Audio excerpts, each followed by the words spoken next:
சாயங்கால வேளையிலே 5 மணி முதல் 6:30 மணி வரை ஒரு 1.5 மணி நேரம் இங்கே நம்முடைய மனதை புதிதாக்குவது எப்படி என்று சொல்லி இங்கே ஒரு அற்புதமான ஒரு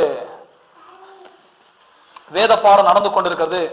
வெற்றியுள்ள சிந்தனையா இருப்பது எப்படி, மனதை வெற்றிக்கு நேராக திசை திருப்பது எப்படி, வாழ்க்கையில வெற்றியையும் ஆரோக்கியத்தையும் அடைவது எப்படி என்று சொல்லி இங்கே ஒவ்வொரு வெள்ளிக்கிழமையும் சாயங்கால வேளையிலே 5 மணி முதல் 6:30 மணி வரை இங்கே வேத பாடம் போதிக்கப்பட்டு கொண்டிருக்கிறது. ஆகவே சாயங்கால நேரத்தில் நடக்கிற இந்த வேத பாடத்தை கலந்து கொள்ளுங்கள். இந்த வேத பாடம் உண்மையாகவே உங்கள் வாழ்க்கையில் மிகப்பெரிய மாற்றத்தை உண்டாக்கும் என்று நான் விசுவாசிக்கிறேன். நீங்கள் வாருங்கள், கேளுங்கள், கேட்டதை நம்புங்கள், செயல்படுத்துங்கள், வாழ்க்கையில் நீங்கள் பலன் அடைவீர்கள். ஆக வெள்ளிக்கிழமையில நீங்கள் மறக்காமல் இந்த வேத பாடத்துக்கு வாருங்கள். கர்த்தர் ஆசீர்வதிப்பாராக. இன்றைக்கு நாம் இந்த ஜெபத்தை குறித்து நாம் பார்த்து கொண்டு வருகிறோம். பல வாரங்களாக அதை போதித்து வருகிறேன். முதலாவதாக நாம் ஏன் ஜெபிக்க வேண்டும் என்று சொல்லி போதித்தேன். இப்பொழுது இந்த ஜெபத்தினுடைய 2ஆம் பகுதிக்கு வந்திருக்கிறோம். இந்த ஜெபத்தினுடைய 2ஆம் பகுதி விசுவாசமும் ஜெபமும் என்கிற ஒரு தலைப்பிலே நாம் பேசிக்கொண்டு வருகிறோம். ஜெபத்துக்கு மிகவும் அஸ்திபாரம் வாய்ந்தது, ஜெபத்துக்கு மிகவும் தேவையானது ஒன்று இருக்குமானால் அது விசுவாசம். விசுவாசம் இல்லாத ஒரு ஜெபத்தை நாம் எத்தனை வருஷம் செய்தாலும் ஜெபத்திலே நாம் வெற்றி காணவே முடியாது. ஆகவேதான் எபிரேயர் புத்தகத்தில் இப்படி சொல்லப்பட்டுள்ளது, தேவனிடத்தில் சேருகிறவன் அவர் உண்டென்றும் அவர் தம்மை தேடுகிறவர்களுக்கு பலன் அளிக்கிறவர் என்றும் விசுவாசிக்க வேண்டும். கடவுளிடத்தில் நான் வரேன், அவர் எனக்கு உதவி செய்வார், அவர் இப்படி ஒருத்தர் இருக்கிறார் என்பதை நான் நம்பணும், விசுவாசிக்கணும். இல்லை என்று சொன்னால் அந்த ஆண்டவனிடத்தில் வந்தாலும் விசுவாசம் இல்லாமல் கேட்டாலும் நாம் ஒன்றையும் பெற்றுக்கொள்ளவே முடியாது. ஆகவேதான் எதிரில் எப்படி சொல்றார், தேவன் உண்டு, அவர் தம்மை தேடுவதற்கு பலன் அளிக்கிறார் என்று விசுவாசிக்கிறேன். அந்த விசுவாசம் இருந்தால் உங்களுக்கு ஜெபத்தில் வெற்றி நிச்சயமாக உண்டாகும். ஆனால் இன்றைக்கு மக்கள் ஜெபிக்கிறார்கள், 10 வருஷமா ஜெபிக்கிறாங்க இருக்கிறாங்க, 20 வருஷமா ஜெபிக்கிறவங்க இருக்கிறாங்க. அவங்க ரொம்ப பெருமையா சொல்லுவாங்க, நான் கடந்த 10 வருஷமா ஜெபிச்சு நிற்கிறேன், கர்த்தர் எனக்கு இன்னும் பதில் தரல. அப்ப இவங்க இவங்க சொல்றத பார்த்தா கர்த்தர் ஏதோ மிஸ்டேக் பண்றத போல, எல்லாரும் ஜெபத்தையும் கேட்டு இவங்க ஜெபத்தை மட்டும் கேட்காம இருக்கிற மாதிரி இருக்கும். கடவுள் என்றைக்கு மிஸ்டேக் பண்றது கிடையாது. 10 வருஷமா ஜெபிக்கணும் அவர் சொல்லவில்லை, கேளுங்கள் அப்போது உங்களுக்கு கொடுக்கப்படும் சொல்றாரு. உடனடியாக நடக்கக்கூடிய விஷயம் இது. ஜெபித்தால் உடனடியாக பெற்றுக்கொள்ளப்பட முடியும். கேளுங்கள் தருவேன் என்று சொல்லுகிறார். இப்போது கேட்கிறார்கள் ஜனங்கள், ஆனால் விசுவாசம் இல்லாமல் கேட்கிறார்கள். ஆகவேதான் கேட்கிறதை பெற்றுக்கொள்ளாமல் இருக்கிறார்கள். கேட்பது எவ்வளவு முக்கியமோ கேட்பதோடு கூட விசுவாசம் கலந்திருக்க வேண்டும். எத்தனை ஆமென் சொல்றீங்க? கேட்கிறேன், எதன் அடிப்படையில் கேட்கிறேன்? கர்த்தருடைய வார்த்தையின் அடிப்படையிலே. வார்த்தை எப்படி கேட்கிறேன்? விசுவாசத்தோடு நான் கேட்கிறேன். விசுவாசம் இல்லாமல் தேவனுக்கு பிரியமா இருப்பது கூடாத காரியம். ஆக விசுவாசிக்க வேண்டும், விசுவாசித்து நாம் கேட்க வேண்டும். விசுவாசத்தால்தான் நாம் அதை பெற்றுக்கொள்ளப்பட முடியும். ஆகவே இந்த விசுவாசத்தினுடைய கோட்பாடுகள் என்ன என்பதை நாம் அறிந்து கொள்ள வேண்டும். என்று சொன்னால் ஆவிக்குரிய வாழ்க்கை என்பது அது விசுவாசத்தில் இயங்குகிற ஒரு வாழ்க்கையாக இருக்கிறது. விசுவாசம் இயங்க முடியாது. எப்படி ஒரு வாகனம் பெட்ரோல் போட்டதான் இயங்குகிறதோ அப்படிதான் ஆவிக்குரிய ஜீவியம்.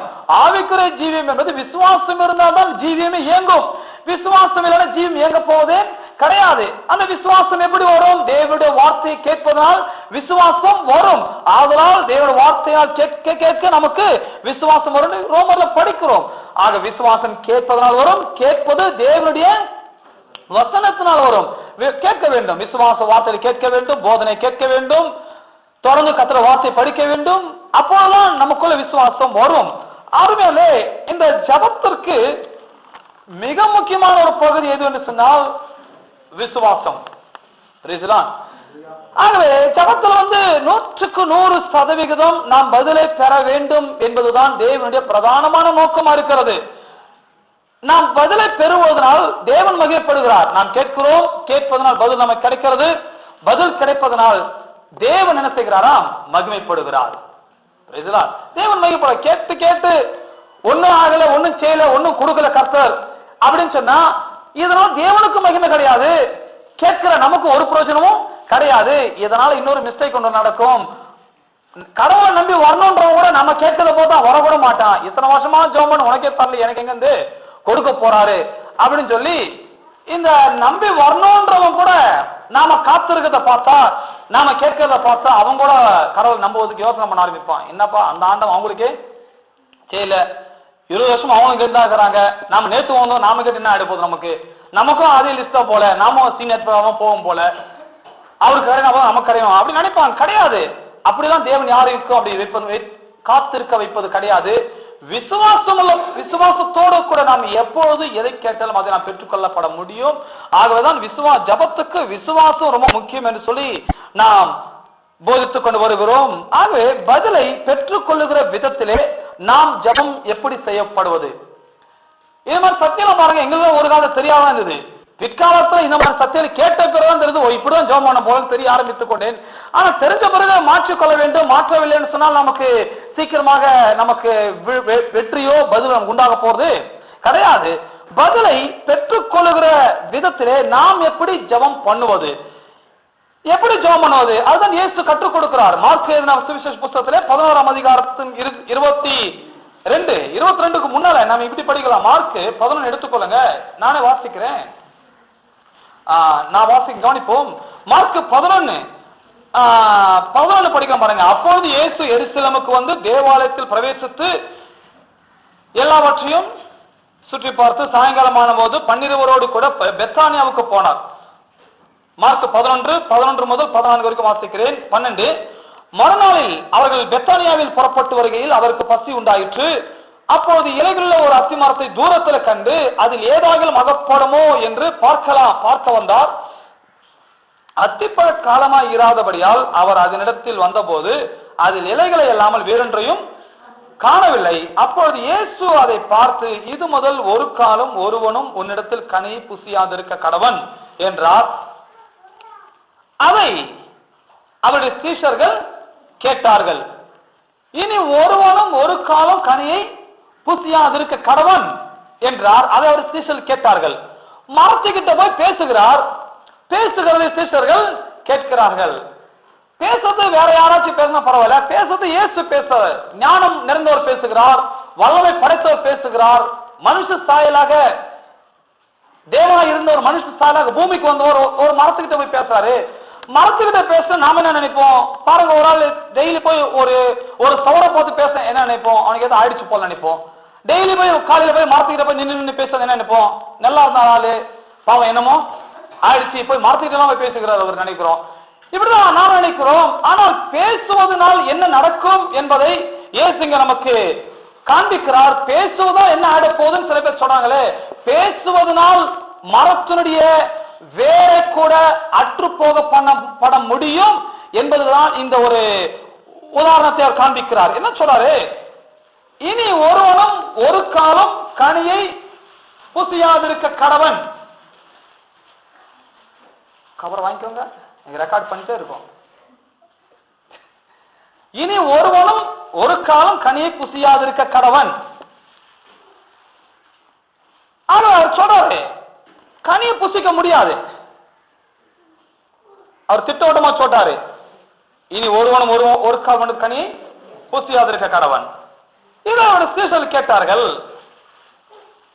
ஒரு பேப்பர்ல கொட்டி கொடுத்துருங்க, ஒரு பேப்பர்ல கொட்டி கொடுத்துரு. இல்ல இருக்கட்டும், பேப்பர்ல சீக்கிரம் ஃபாஸ்டா கிளிக்க ஆரம்பிச்சாச்சு.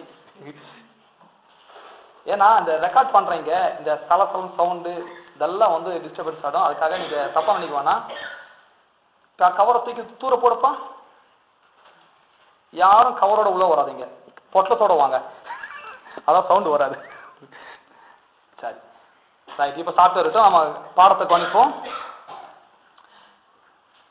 ஓகே, நல்லா இருக்கு, சைலண்டா இப்படியே இருப்போம். மரத்திட்ட போய் இயேசு பேசுகிறார். இனி ஒருவனும் ஒரு காலம் முன்னிடத்தில் கனியை புசியாதிருக்க கடவன் என்று கேட்டார். அப்பொழுது சீஷர்கள் அதை கேட்கிறார்கள். என்னன்னா மரத்துக்கிட்ட போய் பேசுகிறாரே, என்ன மரத்திட்ட போய் என்ன நடந்துற போகுது, பேசுனா என்ன ஆயிட போகுது, அப்படி பேசிட்டு அவர் பாட்டு ஊருக்கு போயிடுறாரு. சீஷரும் கூட போயிடுறாங்க. 20ஆம் வசனம் 11:20 மறுநாள் காலையிலே அவர்கள் அவ்வழியாய் போகும்போது அந்த அத்தி மரம் வேரோடு பட்டு போயிருக்கிறதை கண்டார்கள். மரம் வேரோடு பட்டு போயிருக்கிறது. வேரோடு பட்டு போன உடனே 21 பேதுரு நினைவு கூர்ந்து அவரை நோக்கி, ரபி, நீர் சபித்த அத்தி மரம் பட்டு போயிற்று என்றார். இயேசு சொல்றாரு, இது எனக்கு நேற்றுக்கே எனக்கு தெரியும். நான் நேற்றுக்கு மரத்தை பார்த்து பேசினேன், நேற்றுக்கே இது பட்டு போயிடுச்சுன்னு எனக்கு தெரியும். ஆனா பேதுருவே, நீ எப்ப நம்புற? 24 மணி நேரம் கழிச்சு திரும்பி வரும்போதுதான் மரத்தை பார்த்து நீ நம்புகிறாய். ஆகவே மனித விசுவாசத்துக்கும் தேவ விசுவாசத்துக்கும் பெரிய வித்தியாசம் இருக்கிறது. மனிதன் எதையுமே அடைந்த பிறகு விசுவாசிக்கிறவன், தேவன் எதையுமே அடைவதற்கு முன்பதாக விசுவாசிக்கிறவர். தேவன் நடப்பதற்கு முன்பதாக விசுவாசிக்கிறவர், மனிதன் நடந்த பிறகுதான் விசுவாசிக்கிறவன். ஆகவேதான் இயேசு 22ஆம் வசனத்தில் சொல்கிறார், இயேசு அவர்கள் நோக்கி, தேவனிடத்தில் விசுவாசம் உள்ளவர்களாய் இருங்கள், தேவனிடத்தில் விசுவாசம் உள்ளவர்களாய் இருங்கள் என்பதுதான். அவர் என்ன சொல்றாங்கன்னா, தேவனுடைய விசுவாசத்தை உடையவர்களாய் இருங்கள். தேவன் எப்படிப்பட்ட விசுவாசத்தை உடையவராக இருக்கிறார்? தேவன் கண்ட பிறகு விசுவாசிக்கிறவர் கிடையாது, தேவன் காண்பதற்கு முன்பதாகவே விசுவாசிக்கிறவர். இன்றைக்கு நாம் எப்படிப்பட்ட விசுவாசத்தை உடையவராக இருக்கிறோம்? கண்ட பிறகு விசுவாசிக்கிறோமா அல்லது காண்பதற்கு முன்பதாகவே விசுவாசிக்கிறோமா? அப்போ நம்முடைய விசுவாசம் இன்றைக்கு எந்த லெவல்ல இருக்கிறது பார்க்க வேண்டும். இன்றைக்கு நான் எப்படி விசுவாசிக்க வேண்டும்? காண்பதற்கு முன்பதாகவே, நடப்பதற்கு முன்பதாகவே, அது என்னுடைய வாழ்க்கையில கிடைப்பதற்கு முன்பதாகவே நான் விசுவாசிக்க வேண்டும். ஆக விசுவாசம் என்று சொன்னால் நடப்பதற்கு முன்பதாகவே நாம் தெரிந்து கொள்ள வேண்டும், அதுதான் விசுவாசம். இப்ப சொன்னாரு, தேவனுடைய விசுவாசத்தை போன்றிருங்கள், மனுஷனுடைய விசுவாசத்தை போல இருக்காதுங்க. மனுஷன் எல்லாம் நடக்கட்டும் பிரதர் பார்க்கலாம், கிடைக்கட்டும் பிரதர் பார்க்கலாம் அப்படி சொல்கிறவர்கள். ஆனா தேவன் எப்படி? சொன்னவுடன் விசுவாசிக்கிறவர். சொன்னவுடன் விசுவாசிக்கிறவர், சொன்னவுடன் விசுவாசிக்கிறவர். இன்றைக்கு நாமும் கூட சொல்லுகிறோம், சொன்னவுடன் நான் விசுவாசிக்க வேண்டும். ஜபம் என்றால் என்ன? போய் சொல்லுகிறோம், கடவுள்கிட்ட போயிட்டு சொன்னவுடன் நான் விசுவாசிக்க வேண்டும். இன்னைக்கு போனேன், ஜபம் பண்ணிருக்கிறேன், ஜபத்துல பல காரணம் சொல்லிருக்கிறேன், சொன்னபடி எனக்கு நடக்கும் என்று நான் விசுவாசிக்க வேண்டும். ஆகவே அதுதான் ஜபம். ஜபத்துல வெறும் சொன்னா மட்டும் போகாது, சொன்னதை விசுவாசிக்க வேண்டும். இன்னைக்கு நிறைய பேர் பார்த்தா சொல்லுவாங்க, சொல்லிட்டே இருப்பாங்க. 5 வருஷமா சொல்றவங்க இருக்கிறாங்க, 10 வருஷமா சொல்றவங்க இருக்கிறாங்க, காலாகாலமா சொல்றவங்க இருக்கிறாங்க. ஆனா சொல்ற விசுவாசம் விசுவாசிப்பது கிடையாது, விசுவாச போதனை கேட்பது கிடையாது, இப்படிப்பட்ட சத்தியத்தை கவனிப்பது கிடையாது. ஆகவேதான் அவங்க காலத்தும் சொல்லிக் கொண்டிருக்கிறார்கள். ஆனா ஏசு என்ன சொன்னார்? சொன்னுங்க, சொன்னதை விசுவாசிங்கள். 23ஆம் வசனம் பாருங்க. அவர் இந்த சொல்வதை பற்றியும் இந்த விசுவாசத்தை பற்றியும் எப்படி கனெக்ட் பண்ணி எப்படி பேசுகிறார் பாருங்கள். 23ல, எவனாகிலும் இந்த மலையை பார்த்து நீ பெயர்ந்து சமுத்திர தள்ளிண்டு போ என்று சொல்லி தான் சொன்னபடி நடக்கும் என்று தன் இருதயத்தில் சந்தேகப்படாமல் விசுவாசித்தால் அவன் சொன்னபடியே ஆகும் என்று மெய்யாகவே உங்களுக்கு சொல்லுகிறேன். அவர் சொல்லுகிறார் உடனடியாக, எவனாகிலும் இந்த மலையை பார்த்து பெயர்ந்து சமுத்திர தள்ளிண்டு போ என்று சொல்லி தான் சொன்னபடி நடக்கும் என்று, சொன்னபடி நடக்கும் என்று, சொன்னபடி நடக்கும் என்று, சொன்னபடி நடக்கும் என்று. இன்னைக்கு மக்கள் எல்லாருமே கர்த்தர் சொன்ன நடக்கும்னு சொல்றாங்க, ஆனா அவங்க சொன்ன நடக்குமான்றது டவுட் ஆகுது உங்களுக்கு. இப்போ நாம கர்த்தர் சொல்றதை பத்தி பேசல, நாம சொன்னா நமக்கு நடக்கும் என்று பேசிக் கொண்டு வருகிறேன். அப்ப ஜபத்துல யார் ஜெபம் பண்றா? கர்த்தரா ஜெபம் பண்றாரு, நாம தான் ஜெபம் பண்றோம். அப்ப ஜபத்துல நாம் போய் சொல்லுகிறோம், சொல்லுகிறது சொன்னபடி நடக்கும் என்று நான் விசுவாசிக்க வேண்டும். ஆகவே இது நம்பணும். உங்க வார்த்தையில உங்களுக்கு பெரிய ஒரு நம்பிக்கை இருக்க வேண்டும். நீங்க சொன்னீங்க, சொன்னபடி ஆகும் என்று விசுவாசிக்க வேண்டும். அப்பொழுது நீங்கள் சொல்லுகிற மலை எதுவா இருந்தாலும் அது பெயர்ந்து அப்புறப்படுத்தப்பட்டு போகும் என்று ஒரு உதாரணத்துக்கு தான் இயேசு அந்த அத்தி மரத்தை பார்த்து அவர் சபிக்கிறார். அத்தி மரத்தை பார்த்தவர் சபிக்கிறார். அருகல்லே இந்த 23ல எவனாகிலும் மலையை பார்த்து என்று சொன்னால் மலையை பற்றி பேச முடிக்க சொல்லவில்லை. மலையை பற்றி பேசுவதில்ல, மலையை பார்த்து பேசுவது. மலையை பார்த்து பேசுவது, மலையை பற்றி பேசுவதற்கும் மலையை பார்த்து பேசுவதற்கும் வித்தியாசம் இருக்கிறது. நோயை பற்றி பேசுவதற்கும் நோயை பார்த்து பேசுவதற்கும் வித்தியாசம் இருக்குது. கஷ்டத்தை பற்றி பேசுவதற்கும் கஷ்டத்தை பார்த்து பேசுவதற்கும் வித்தியாசம் இருக்கிறது. இங்க இயேசு என்ன நமக்கு கற்றுக் கொடுக்கிறார்? மலையை பற்றி பேசும்படி கற்றுக் கொடுக்கவில்லை, மலையை பார்த்து பேசும்படிக்கு கற்றுக் கொடுக்கிறார். உங்க பிரச்சனைகளை பற்றி பேசும்படி கற்றுக் கொடுக்கவில்லை, உங்கள் பிரச்சனைகளை பார்த்து நீங்கள் பேசும்படிக்கு இயேசு கற்றுக் கொடுக்கிறார். அப்போ ஜபம் என்றால் என்ன? போன வாரம் நான் சொல்லியிருக்கிறேன். ஜபம் என்று சொன்னால் பிரச்சனைகளை பற்றி பேசுவதல்ல ஜபம். ஜபம் என்று சொன்னால் பிரச்சனைகளை பார்த்து பேசுவதுதான் ஜபம். வேலை இல்லைன்னா வேலை வரப்போதில்ல. வேலை இல்லாத அவன் கையை பார்த்து இந்த கையின் பிரயாசங்களை கர்த்தர் ஆசீர்வதிப்பான் சொல்லிருக்கிறார். கர்த்தருக்கு நல்ல வேலையை கொடுப்பார், என் கையின் பிரயாசங்களை தேவன் ஆசீர்வதிப்பார், எனக்கு பாக்கியம் நன்மையும் எனக்கு உண்டாயிருக்கும் என்று சொல்லி ஜபத்துல இதை பேசி, இத காலையும் மதியமும் ராத்திரி பேசி சொன்னா ஏதோ நல்ல ஒரு வேலை தேவன் உங்களுக்கு கொண்டு வந்து கொடுக்க வல்லவரா இருக்கிறார். நல்ல வேலை கிடைக்கும், நல்ல வருமானம் கிடைக்கும். வருமானம் இல்ல வருமானம் பேசுவதை விட கர்த்தர் எனக்கு ஐஸ்வர்யத்தை சம்பாதிக்க பலனை கொடுக்கிறவர். கர்த்தர் என் குறைவெல்லாம் கிறிஸ்து இயேசுவுக்கு மகிமையில நிறைவாக மாற்றுகிறவர். இப்படி குறைவாடுகிறது பத்தல பேசுவதனால உங்க குறைவல் நிறைவாக மாறப்போவது கிடையாது. குறைச்சலோடு இருக்கிறீங்களா? குறைவலுக்கு பதில பேசுங்க. என்ன பதில்?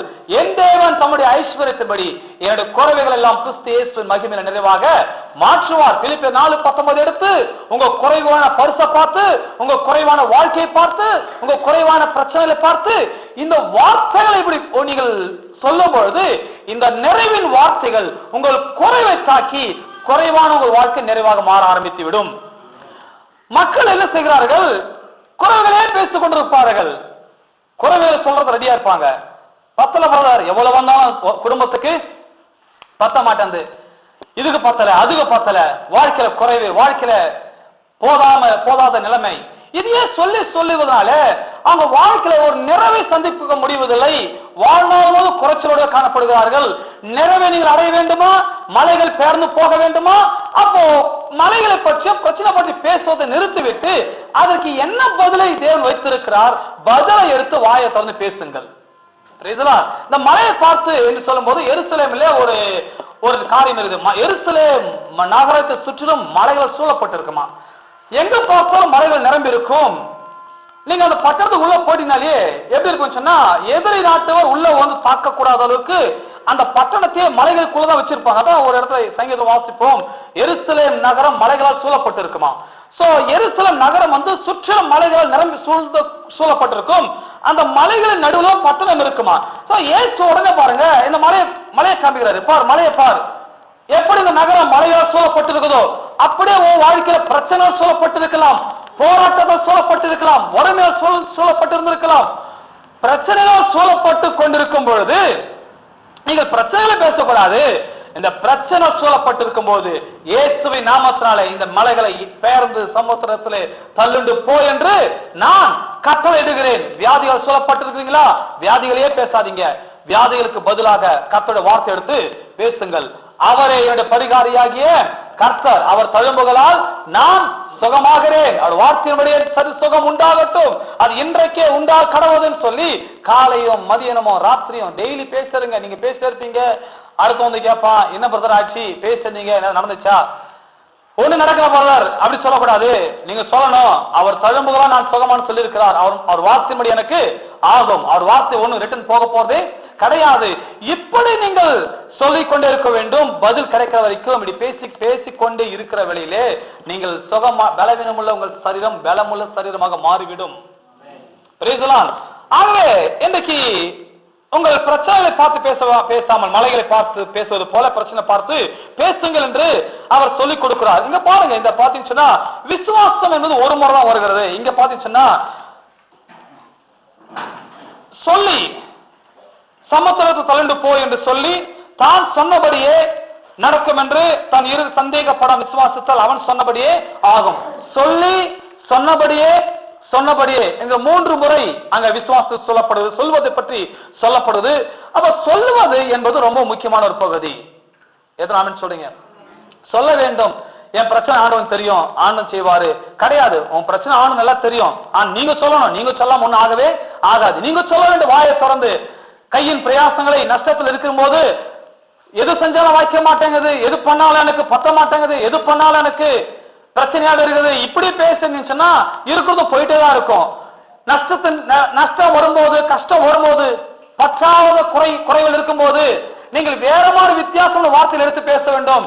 கர்த்தர் என்னை வாழாக்காமல் தலையாக்குவார், கர்த்தருக்கு தம் நல்ல பொக்கிஷசாலை வானத்தை திறப்பார், கர்த்தரின் கையின் பிரயாசங்களை ஆசிரிப்பார், நான் கையிட்டு செய்வதெல்லாம் வாய்க்கும் என்று சொல்லியிருக்கிறார். இது எனக்கு செயலாக போவதில்லை, நான் கை வச்சிருக்கிற கண்டிப்பா இது வாய்க்கும். இப்படி நீங்கள் உங்கள் நஷ்டத்தின் மத்தியிலே, கஷ்டத்தின் மத்தியிலே, போராட்டத்தின் மத்தியிலே உங்கள் கஷ்டங்களை விவரித்து சொல்வதை காட்டிலும் இந்த வார்த்தையை விவரித்து பேசிக்கொண்டே இருக்கும்போது அதுக்கப்புறம் நீங்க கை வைக்கிறதெல்லாம் வாய்க்க ஆரம்பிச்சிடும். நீங்க எதை வச்சாலும் சக்சஸ் ஆகும். உங்களுக்கு கை வைப்பதெல்லாம் உங்களுக்கு அது ஜெயமாக மாறிவிடுகிறது. சங்கீதம் வாசிக்கிறோம், அவன் செய்வதெல்லாம் வாய்க்கும், அவன் செய்வதெல்லாம் வாய்க்கும், அவன் செய்வதெல்லாம் வாய்க்கும். இல்லைங்க இவனுக்கு வாய்க்கலையே, அது அவனுக்கு வேற, அவன் வேற, நீங்க வேற. அவன் கர்த்தரை நம்பாதவன், அவன் பணத்தை நம்புகிறவன், அவன் தன் பலத்தை நம்புகிறவன், அவன் தன் அறிவை நம்புகிறவன். நாம யாரு? நாம கர்த்தரை நம்புகிறோம், கர்த்தரை வார்த்தையை நம்புகிறோம், அவருடைய போதனை கை கொள்கிறோம், அவர் சொன்னபடி நாம் செய்கிறோம். ஆனா யாருக்கும் வாய்க்கல்ன்றது உங்களுக்கு வாய்க்காதுன்ற அர்த்தம் கிடையாது. அவனுக்கு வாய்க்கல, அது வேற ஆளு. இப்ப நாம யாரு? நாம் தேவனுக்குரியவர்கள், தேவனுடைய ஸ்தானத்தில் நாம் நிற்கிறோம், தேவனுடைய பிள்ளைகளா இருக்கிறோம். அவன் கையிட்டு செய்வதெல்லாம் வாய்க்கும் என்று சொன்னால் நான் கையிடுகிறேன், இந்த புதிய வருஷத்துல நான் கையிட்டு வேலை செய்கிறேன், கர்த்தன் கையின் பிரயாசம் எனக்கு ஆசீர்வதிப்பாருங்கிற இந்த விசுவாசத்தோடு நாம் செயல்படும் போது நம்முடைய கையின் பிரயாசம் வெற்றியை நமக்கு உண்டாக்குகிறது. எதுவும் நம்புறீங்க? ஆகவேதான் இந்த மலையை பார்த்து பேசுவோம்னு சொல்லும்போது எவனாகிலும். அப்ப விசுவாசம் என்பது யாருக்கு வேண்டுமான வேலை செய்யக்கூடும், யாரு வேண்டுமானாலும் சந்தேகப்படாமல் விசுவாசிக்கணும். விசுவாசம் சொன்னா வெறும் விசுவாசம் கிடையாது, சந்தேகம் இல்லாத ஒரு விசுவாசம். சந்தேகம் இல்லாத விசுவாசம், சந்தேகம் இல்லாத விசுவாசம். எல்லாரும் காலையில ஜெபம் பண்ணிட்டு விசுவாசம் ஜெபம் பண்ணுவாங்க, அதுக்கப்புறம் சந்தேகப்பட்டுருவாங்க. என்ன ஆகும் தெரியல, நடக்குமான்னு தெரியல, நடக்காம தெரியல, இந்த லெட்டர் வரணும்னு பார்த்தா லெட்டர் வரல, வருவான்னு பார்த்து எவனும் வரல, எவனும் போன் பண்ணல, என்ன ஆகும் தெரியல. காலையில ஜெபம் பண்ணீங்க, எல்லாம் வெற்றியை பத்தி பேசுனீங்க, செழிப்பை பற்றி பேசுனீங்க, காலையில தானே நல்லா பேசுனீங்க. அப்புறம் 11 மணிக்கு பேச்ச மாற்றக்கூடாது, 12 மணி வேற மாதிரி பேசக்கூடாது. இப்படி பேசுவதா என்ன சொன்னா காலையில நீங்க பேசுற ஜபத்தை இந்த பகல்ல எல்லாம் பேசுற வார்த்தை கேன்சல் பண்ணி விடுகிறீர்கள்.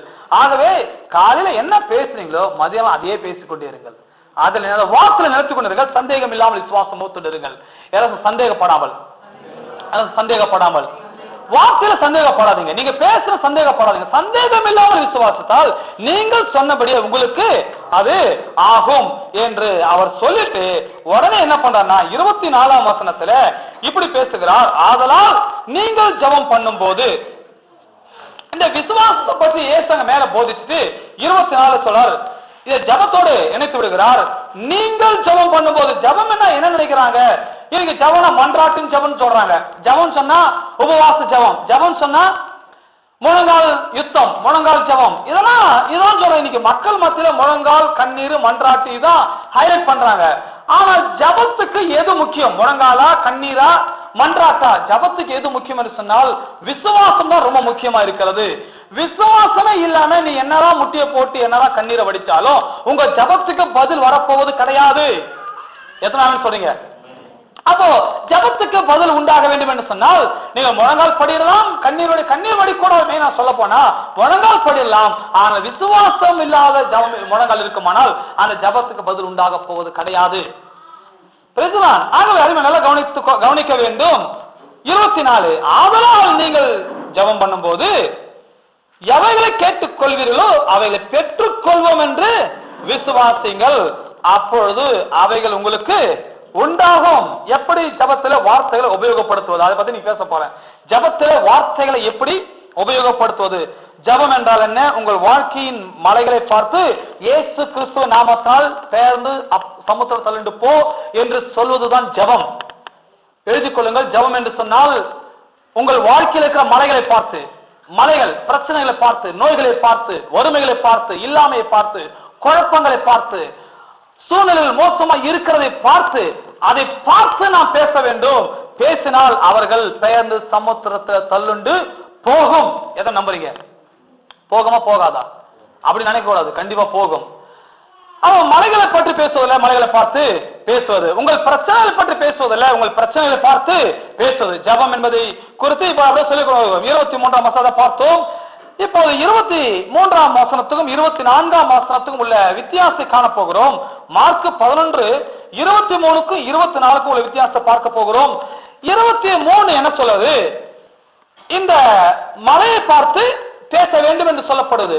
23 மலையை பார்த்து ரெண்டாவது என்ன சொல்றேன்னா, சந்தேகப்படாமல் விசுவாசிக்க வேண்டும். 23 மலையை பார்க்கணும், பேசணும், சந்தேகப்படாமல் விசுவாசிக்கணும். மூணாவது சொன்னபடி ஆகும் என்று நம்பணும்.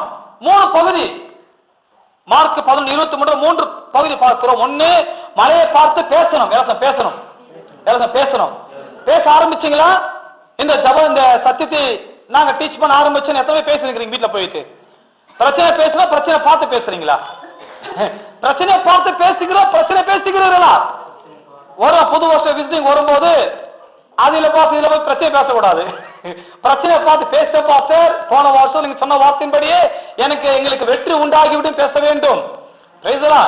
ஆகவே நீங்கள் பிரச்சனை பேசுகிற மக்களா இருக்கக்கூடாது, பிரச்சனைகளை பார்த்து பேசுகிற மக்களா இருக்க வேண்டும். மற்ற கோயிலுக்கு போறவங்க பிரச்சனை பேசுறாங்க, அது வேற கோயில் போய் பேசுறோம், அது பிரச்சனை கிடையாது. ஆனா இந்த கோயிலுக்கு வருகிறவர்கள் எப்படி இருக்கணும்? பிரச்சனைகளை பார்த்து பேசுவா இருக்க வேண்டும்.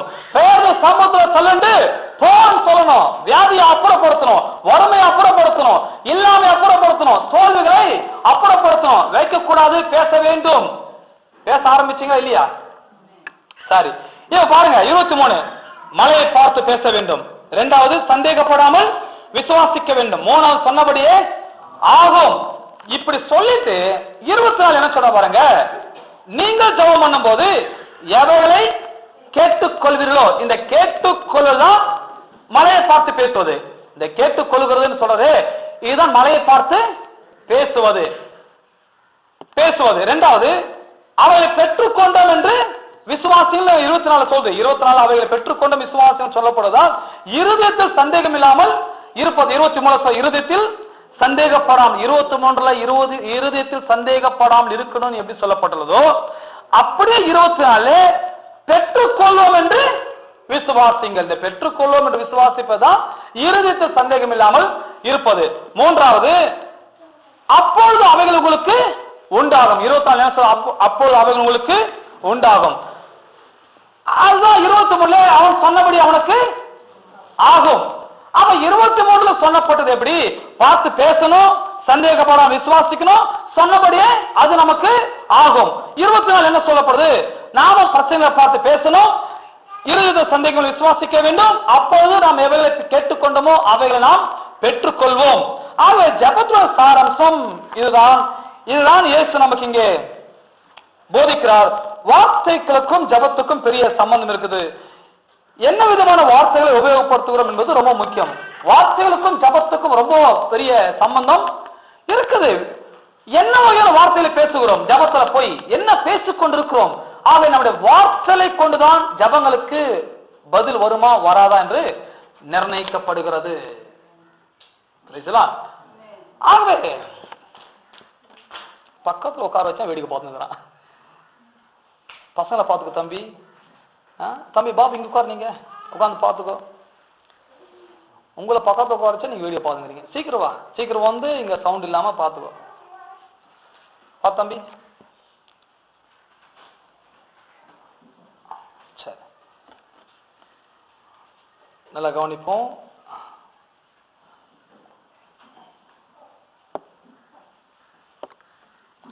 ஆதலால் நீங்கள் ஜெபம் பண்ணும்போது எவைகளை கேட்டுக்கொள்ளோ அவைகளை பெற்றுக்கொள்வோம் என்று விசுவாசிங்கள், அப்பொழுது உங்களுக்கு உண்டாகும். அப்போ ஜெபம் என்று சொன்னால் நாம் பேசுற வார்த்தையோடு சம்பந்தமானது.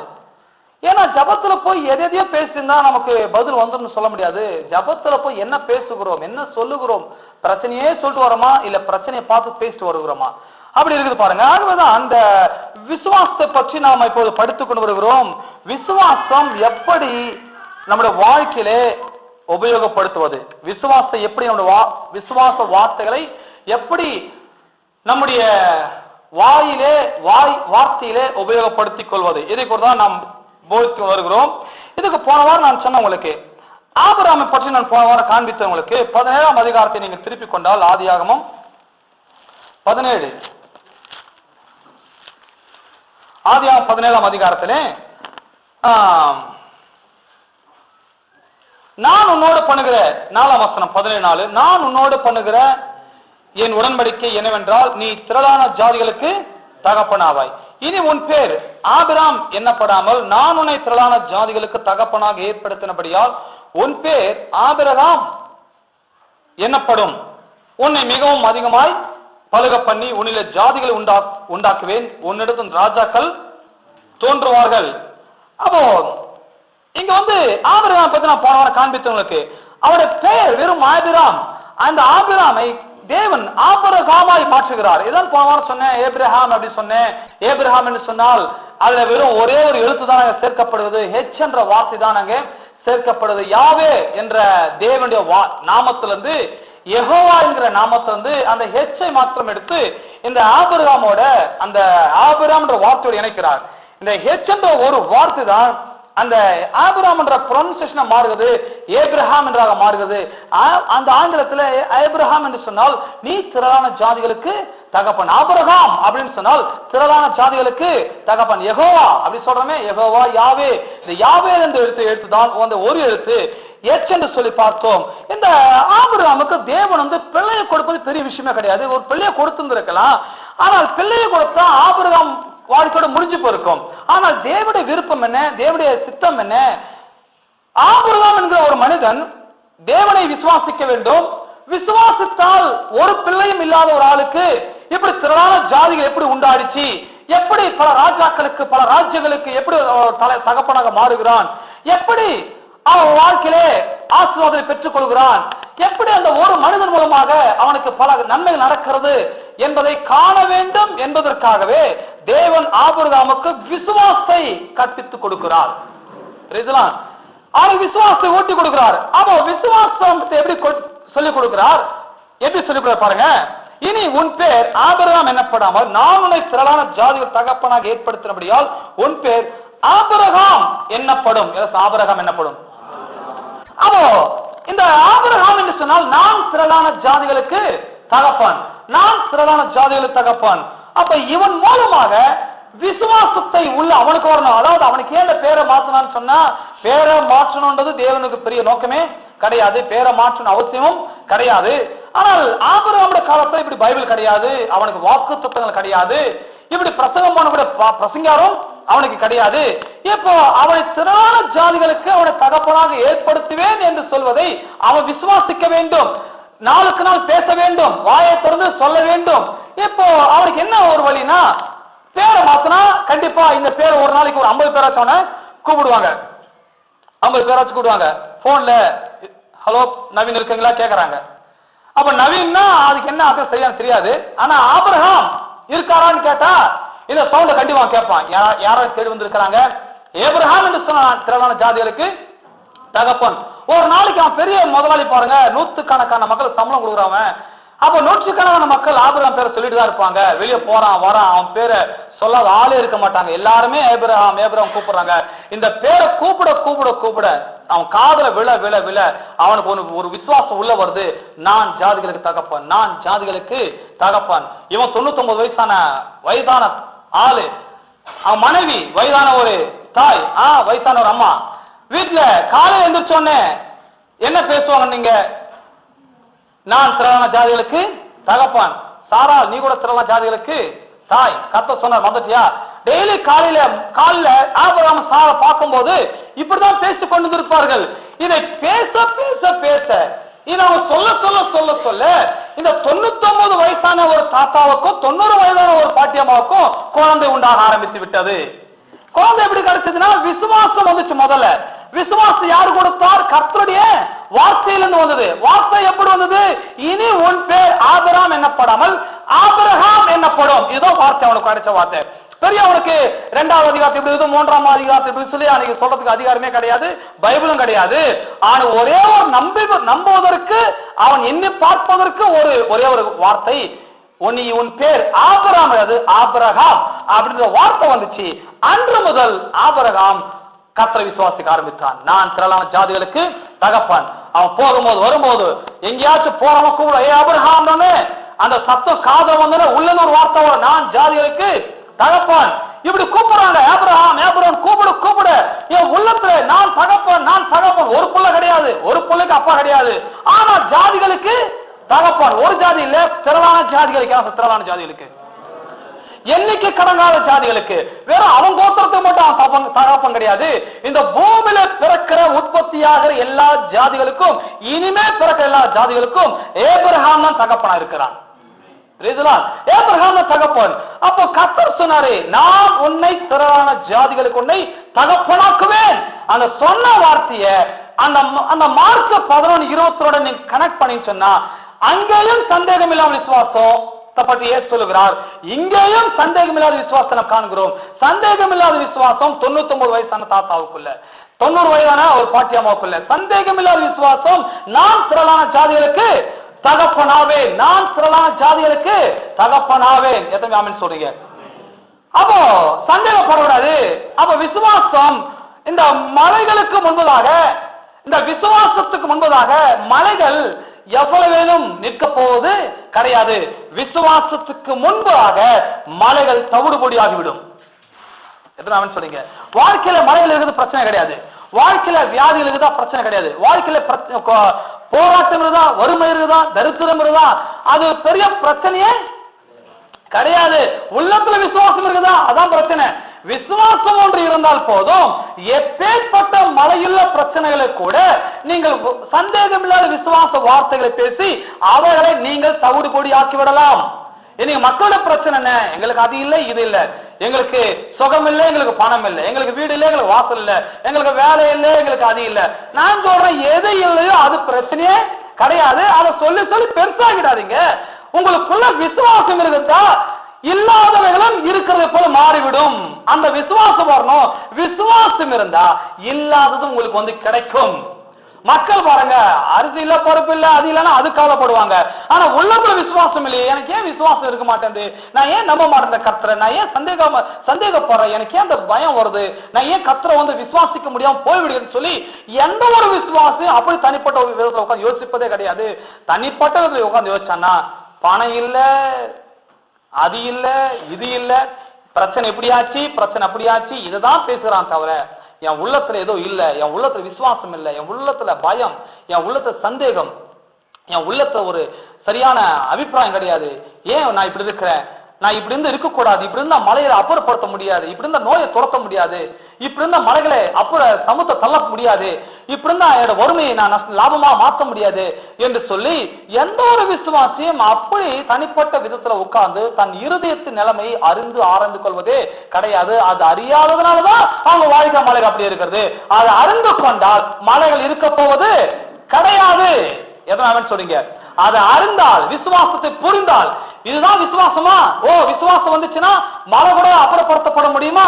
ரைட், அப்ப நான் இன்னைக்கே விசுவாசத்தை கற்றுக்கொள்கிறேன். இன்று முதல் நான் மலையை பார்த்து பேசுறேன், இன்று முதல் நான் பிரச்சனையை பார்த்து பேசுறேன், இன்று முதல் நான் சந்தேகப்பட மாட்டேன், இன்று முதல் நான் நம்பிக்கையோடு இருக்கிறேன், இன்றைக்கே நான் போய் செயல்படுத்துறேன், இன்றைக்கே நான் போய் நான் பேசுறேன் பாருன்னு சொல்லி இன்றுல இருந்து போய் வியாதியை பார்த்து, பிரச்சனையை பார்த்து, குடும்பத்தை பார்த்து, பிள்ளைகளை பார்த்து, நோயை பார்த்து, சூழ்நிலையை பார்த்து, சூழ்நிலை மத்தியில இருந்து இப்படி வாயை திறந்து பேசி பேசி பேசினா, நான் சொல்றேன், புது வருஷம் ஆள மாறிடுவீங்க. இன்னும் 2-3 வாரம் மாறிடுவீங்க. இங்க இருந்து பேச ஆரம்பிச்சான்னா, இது வந்து எப்போது வந்து பிரசங்கம் பண்ணிட்டு வரேன், நான் இந்த ஆரம்பிச்சனால நீ பேசு, நீங்க சொன்னா இங்க வேற வந்திருப்பீங்க.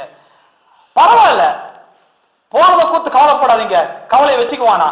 அட்லீஸ்ட் இன்றுல முதலாச்சும் பேச ஆரம்பிங்கள். ஏன் நான் இப்படி இருக்கிறேன், ஏன் எனக்கு சந்தேகம் வருது, ஏன் எனக்கு விசுவாசம் வர மாட்டேங்குது, ஏன் நான் ஆபிரகாமர் விசுவாசிக்க முடியல, அவன் 99 வயசான ஒரு வயதான தாத்தா அவ்வளவு விசுவாசம், நான் ஏன் விசுவாசிக்க மாட்டேன் ஏன் சொல்லி பாருங்க. சரிங்களா? சில பேர்லாம் பார்த்து சொன்னா, அவனுக்கு மேல 17:1 ஆபிரகாம் 99 வயதான போது எத்தனை வருஷம் அவனுக்கு ஆயிடுச்சு?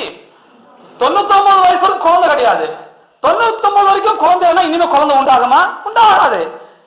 அப்ப வேற மாதிரி பேசணும், அவங்க சாரெல்லாம் பார்த்து வேற மாதிரி பேசி வேற மாதிரி முடிவுக்கு வந்துருக்கணும். அவன் 99 வயசானாலே நானும் திரளான ஜாதி தகப்பனாக்குவேன்னு சொன்னேன். அதை விசுவாசிக்கிறான். வயசை பார்க்கல, சூழ்நிலையை பார்க்கல. அவன் சொல்றான், 99 வயசான என்ன, 90 வயசான என்ன, கர்த்தர் நமக்கு திரளான ஜாதி நம்மை தாயும் தகப்பனுமாக நம்மை மாற்றுவார். சந்தேகமே கிடையாது அவனுக்குள்ள. அவன் நம்பிக்கை கிடையாது, அவன் நம்பிக்கை பேச்சும் கிடையாது. இப்படியே பேசிக் கொண்டிருக்கிறான். இதை பேசுவதனால பாருங்க, அவன் திரளான ஜாதியில் தகப்பனாக மாறிவிட்டான். எத்தனை சொல்றீங்க?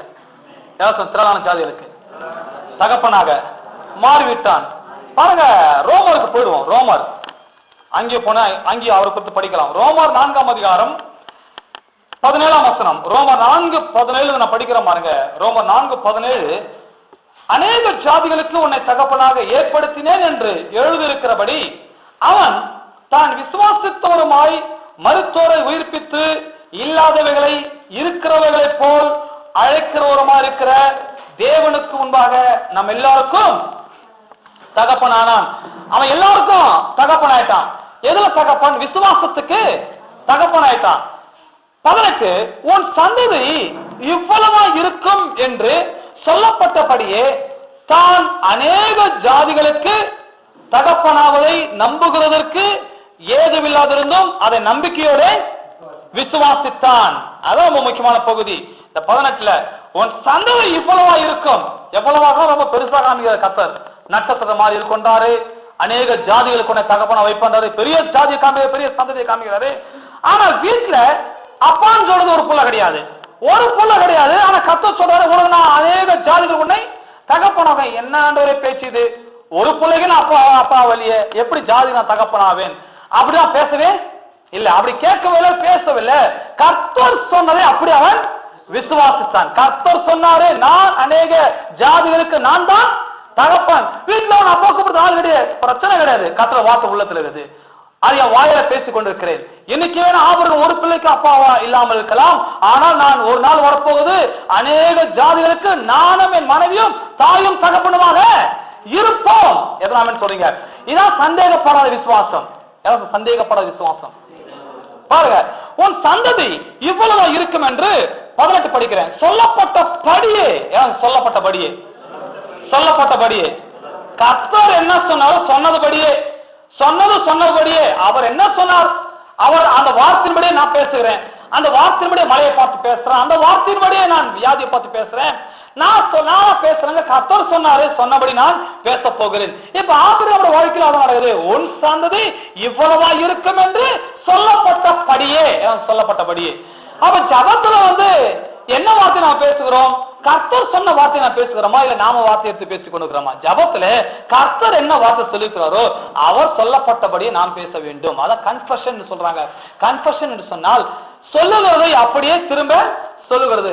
அறிக்கை என்றால் என்ன எழுதி கொடுக்குறாங்களோ அப்படியே திரும்ப வாசிப்பது அறிக்கை. சில கோயில வாசிக்கிறாங்கல்வா திருமண அறிக்கை. எப்படி வாசிக்கிறாங்க? எழுதி வைக்கிறாங்க, எழுதி வச்சு அப்படியே வாசிக்கிறாங்க. சில சட்டசபையில் வாசிக்கிறாங்க, அசம்பிள் என்ன வாசிக்கிறாங்க? எழுதி கொடுக்கறது அப்படியே வாசிக்கிறது, அப்படியே அப்ளை பண்றது.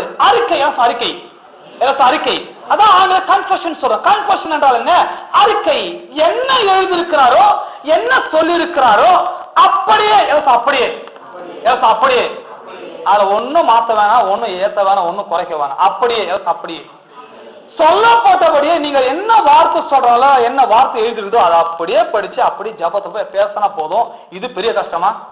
இதுதான் பெரிய கஷ்டம் மக்களுக்கு. இதை பேச மாட்டாங்க, பிரச்சனை சொல்லுவாங்க. முதுகு வலியாண்டவரே, வயிற்று வலியாண்டவரே, காலு வலி, தலைவலி, ஏன் இப்படி ஆச்சு, ஒருத்தன மதியம் போனன்றான், வீடு இப்படி ஆச்சு அப்படி ஆச்சு, இதையே சொல்லிட்டு போனோம். ஆனா கர்த்தர் அவனை கேட்க போறதே கிடையாது. நீ வியாதியை பேசுறதுக்காக ஜபாரையை வச்சிருக்கிற, வியாதியை பார்த்து பேசுதான் இந்த ஜபாரை. ஜபாரை என்றால் என்ன? தேவ சமூகம், தேவ பிரசன்னம், தேவ சிங்காசனம், தேவன் இருக்கிற ஸ்தலம்.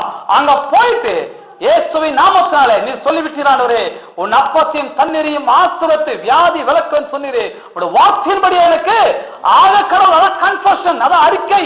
அங்க என்ன சொன்னாலும் அப்படியே அங்க அறிக்கை பண்ணுகிறோம். அங்க சொல்லிட்டு அவன் அக்கிரமங்கள்லாம் மன்னித்து நோய்கள்லாம் குணமாக்கி உன்னை கழுகுக்கு சமானமாய் உன் வயதை திரும்ப வாழ வயது போராக்குகிறோம் சொல்லியிருக்கிறே. உங்களுடைய வார்த்தைப்படி எனக்கு ஆக கடவுளே, என் சரீரம் புதுப்பிக்கப்பட கடவுது, என் பெற்ற வேறண்டா கடவுளே, என் குடும்பத்தை வருமானம் அதிகரிக்கட்டும், என் கையின் பிரயாசங்கள் ஆசிரியக்கப்படட்டும். இப்படி கன்ஃபெஷன் பண்ண வேண்டும், இப்படி அறிக்கை பண்ண வேண்டும். ஒன்னும் இல்லை, சொன்னபடி பேசினா போதும். உள்ள வார்த்தை எடுத்து பேசினாவே போதுமானது. எதுனா சொல்றீங்க? அப்ப இங்க சொல்ல பாருங்க, 19ஆம் வசனம், 18, உன் சந்ததி இவ்வளவா இருக்கும் என்று சொல்லப்பட்டபடியே. அந்த சொல்லப்பட்டபடி என்ற வார்த்தை ரொம்ப முக்கியமான வார்த்தை. சொல்லப்பட்டபடியே, சொல்லப்பட்டபடியே. அப்ப வேதத்துல நீங்க படிக்கும் போது அங்க என்ன சொல்லுது அப்படியே நீங்க பேசினா போதும். அப்பதான் எங்க பிரசங்கத்துல கூட இங்க என்ன சொல்லுது அதே சொல்றது, வேற எக்ஸ்ட்ரா நாங்க எக்ஸ்ட்ரா ஃபிட்டிங் பண்றதே கடை. இங்க என்ன சொல்லுது அதே பேசுறது. அப்ப நீங்க ஜபத்தை என்ன சொல்ல போறீங்க? எக்ஸ்ட்ரா ஒன்றும் சொல்ல தேவையில்ல. பைபிள் என்ன சொல்லுதோ பைபிள் உள்ளதை எடுத்து அப்படியே பேசினா போதும். அதுவே பெரிய அறிக்கை. பாருங்க, அருமையாலே தொடர்ந்து படிக்க போகிறோம். அநேக தகப்பனாவதை பாருங்க, உன் சந்ததி இவ்வளவா இருக்குன்னு சொல்லப்பட்டு தான் அநேக ஜாதிகளுக்கு தகப்பனாவது நம்புவதற்கு ஏதுவில்லாதிருந்தோம். நம்புவதற்கு ஏதுவில்லாதிருந்தோம். அதாவது நம்புறதுக்கு ஒண்ணுமே கிடையாது. சொல்லப்போனா அது என்ன சொல்றது, ஒரு ஆதாரமும் கிடையாது, ஒரு சோர்ஸும் கிடையாது. பிள்ளை பிறக்கமானது டவுட் தான். பிள்ளை பிறக்குமா பிறக்காத அதுக்கு வந்து யார் டாக்டர் சொல்ல வேண்டிய அவசியமே இல்ல. பக்கத்துக்கு பாக்கியம் சொல்லும், பிறக்காதப்பா அதெல்லாம் ஆகாதுன்னு சொல்லிடும். நம்புவதற்கு ஏதுவில்லாதிருந்த நேரத்தில் அவனது நம்பிக்கையோட விசுவாசத்தை நாங்க தான் முக்கியமான பகுதியா இருக்குது. உன் சந்ததி இவ்வளவா இருக்கும் என்று சொல்லப்பட்டபடியே தான் அநேக ஜாதிகளுக்கு தகப்பனாவது நம்புகிறதுக்கு ஏதுவில்லாதிருந்தோம். நம்புகிறதுக்கு ஏதுவில்லாதிருந்தோம், நம்புகிறதுக்கு ஏதுவில்லாதிருந்தோம். அப்ப நம்புறதுக்கு எதுவுமே இல்லையா உங்ககிட்ட? வருமானம் இல்ல, வேலை இல்ல, நல்ல ஒரு படிப்பு இல்ல, நல்ல ஒரு உயர்வு இல்ல, நம்புறதுக்கு ஒண்ணுமே இல்லையா? பிரச்சனை இல்ல. கர்த்தரோட வார்த்தை நம்பிக்கையோட விசுவாச போதும். கர்த்தரோட வார்த்தையை நீங்க நம்பிக்கையோட விசுவாசிங்கள். 19 பாருங்க, அவன் விசுவாசத்தில் பலவீனமா இருக்கவில்லை. அவன் ஏறக்குறைய 100 வயதுள்ள இருக்கும் போது தன் சரீரம் செத்து போனதையும் சாராளுடைய கர்ப்பம் செத்து போனதையும், என்ன செத்து போயிடுச்சு, கர்ப்பம் செத்தே போயிடுச்சு. கர்ப்பத்துல ஜீவனம் கிடையாது, கர்ப்ப பையும் கிடையாது. இவரு 100 வயது ஆயிடுச்சு, கர்ப்ப பை இல்ல, கர்ப்பமும் கிடையாது. செத்து போன ஒரு வயதான பாட்டி உள்ள கர்ப்பத்தை வச்சிருக்கிறாங்க.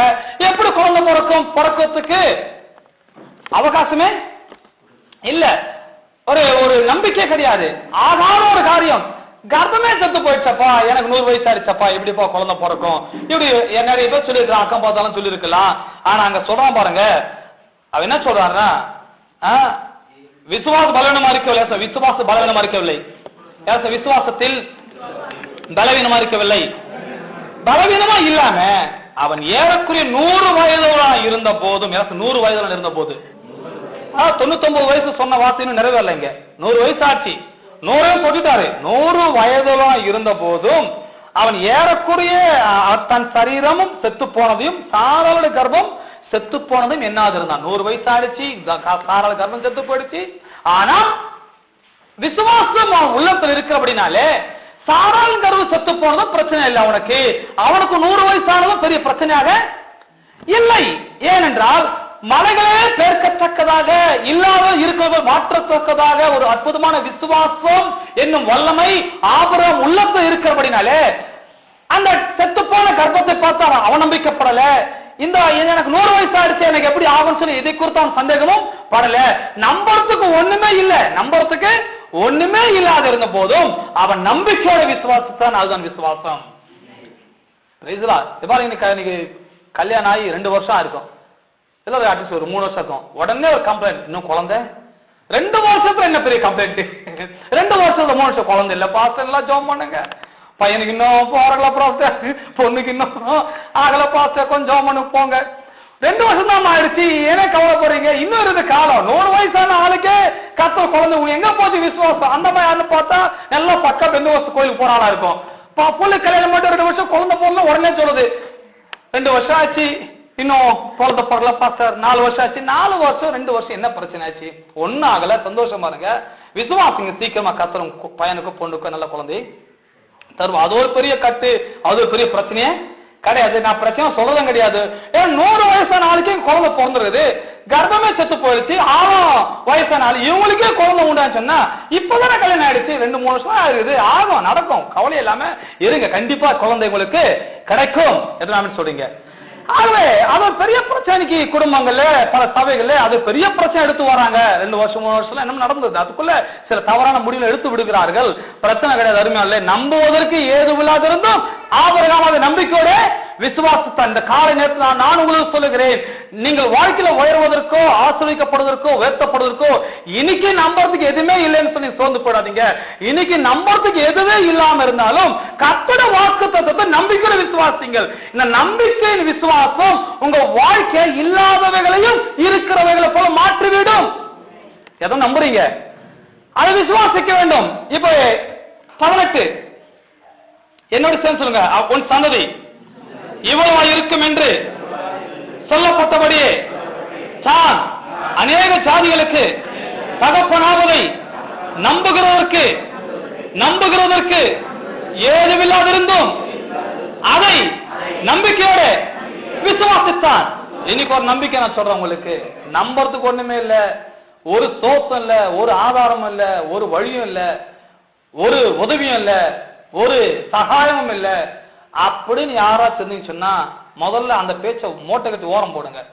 கர்த்தருடைய வாக்கு தத்தத்தை நம்பிக்கை விசுவாசிங்க. இதை நம்புறதுக்கு உங்க இருதயம் ரெடி ஆச்சுன்னு சொன்னா உங்களை உயர்த்துவதற்கு உங்க விசுவாசம் போதுமானது. இதை நம்பறது நீங்க ரெடி ஆயிட்டீங்கன்னு சொன்னா உங்கள் வாழ்க்கை முன்னோக்கி செல்லும், ஒருபோது பின்னோக்கி போகவே போகாது. எத்தனை ஆமென் சொல்றீங்க? நம்பிக்கையோட விசுவாசிக்க வேண்டும். அறிமாலே உங்க வியாபாரத்தை பார்த்து நல்ல நம்பிக்கை இருக்கட்டும், உங்க கையின் பிரயாசத்தை பார்த்து நல்ல நம்பிக்கை இருக்கட்டும், உங்க வருமானத்தை பார்த்து நல்ல நம்பிக்கை இருக்கட்டும், உங்க பிள்ளைகள் குடும்பம் உங்கள் கையில் எல்லா வருமானங்கள் நல்ல நம்பிக்கை இருக்கட்டும். விசுவாசிங்க, தேவ வார்த்தை எடுத்துக்கொள்ளுங்கள், அதையே பேசிக் கொண்டிருங்கள். பாருங்க, தேவனுடைய வாக்குத்தத்தத்தை குறித்து 20 தேவனுடைய வாக்குத்தத்தத்தை குறித்து அவன் அவிசுவாசமாய் சந்தேகப்படாமல். பிரச்சனை என்னன்னா மக்களுக்கு ஆண்டவன் செய்யல சொல்றாங்களே, ஆண்டவன் செய்யாம ஒண்ணும் இருக்க போறது கிடையாது. இவங்க வாக்கு தத்தத்தை இவங்க விசுவாசிப்பதே கிடையாது. நீங்க சொல்ல பாருங்க, தேவனுடைய வாக்கு தத்தத்தை குறித்து அவன் அவிசுவாசமாய் சந்தேகப்படாமல் அந்த மார்க் 11 சொன்னார்லவா, எவனாக இந்த மலையை பார்த்து பேர் சமத்தலண்டு போயின்னு சொல்லி தன் இருதயத்தில் சந்தேகப்படாமல் விசுவாசித்தால் அவன் சொன்னபடியே அவனுக்கு ஆகும் சொன்னாரே, அந்த சந்தேகம் இல்லாத இருதயம் தான் ஆபிரகாமுக்கு இருக்குதுங்க. சந்தேகப்படல, சாராளின் கர்ப்பம் செத்து போனதுக்கு சந்தேகப்படல, அவன் 100 வயசு ஆச்சு சொல்லி அவன் நம்பிக்கப்படல. எல்லாவற்றின் மத்தியிலையும் கர்த்தருடைய வாக்கு தத்தத்தை நம்பிக்கையோட அவன் விசுவாசித்தான். விசுவாசம்னா என்னன்றதை நமக்கு இங்க போதிக்கிறான் ஆபிரகாம். அதனால விசுவாசம் தகப்பன்னு சொல்றான் அவனை. ஏன்னா இவனுக்கே அப்படி செஞ்சான்னா கர்த்தர் எனக்கு செய்ய வல்லவராய் இருக்கிறார். கர்த்தர் குழந்தை கொடுப்பது கர்ப்பம் ஒரு பெரிய பிரச்சனையே. எத்தனை ஆமென் சொல்றீங்க? கர்ப்பம் ஒரு பெரிய பிரச்சனை கிடையாது, வயது ஒரு பெரிய பிரச்சனை கிடையாது. விசுவாசிக்கிற இருதயம் இருக்குதா, விசுவாச வார்த்தை வாயில வருதா, அவன் நம்புறீங்களா, அதை விசுவாசிக்கிறீங்களா, அப்படி என்று சொன்னா கண்டிப்பா கர்த்தர் புதிய கர்ப்பத்தை உண்டாக்கி குழந்தையின் தர வல்லவராய் இருக்கிறார். இல்லாத இருக்கிறப்போ தேவன் மாற்றக்கூடியவர். எதனால சொல்றீங்க? ஆகவே இப்படிதான் வாழ்க்கை எல்லாமே. வாழ்க்கையில வெறும் குழந்தையும் விஷயத்தை மாத்த எடுத்துக்கொள்ளக்கூடாது. அது வருமானமோ, வாழ்க்கையின் உயர்வோ, வாழ்க்கையின் வியாதியோ, பிரச்சனையோ, கஷ்டங்களோ, சூழ்நிலை எதுவா இருந்தாலும் இல்லாதவளை இருக்கிறவளை அழைக்கும் தேவன் நம்மோடு இருக்கிறார். அவரை போல் நீங்க பேசணும், நீங்க அழைக்க வேண்டும். சுகத்தை வா என்று அழைக்க வேண்டும், ஆசீர்வாதத்தை வா என்று அழைக்க வேண்டும், நன்மைகளை வா என்று அழைக்க வேண்டும், வாயை திறந்து பேச வேண்டும், சொல்ல வேண்டும். சொல்வதனால்தான் வாழ்க்கை மாறப்போகிறது. எதுனா அவன் சொல்றீங்க? நான் ஒன்னும் பேசறது இல்லைங்க, சைலண்டா இருப்பேன்னா ஆகவே ஆகாது. சொன்னபடி ஆகும், சொன்னபடி ஆகும்.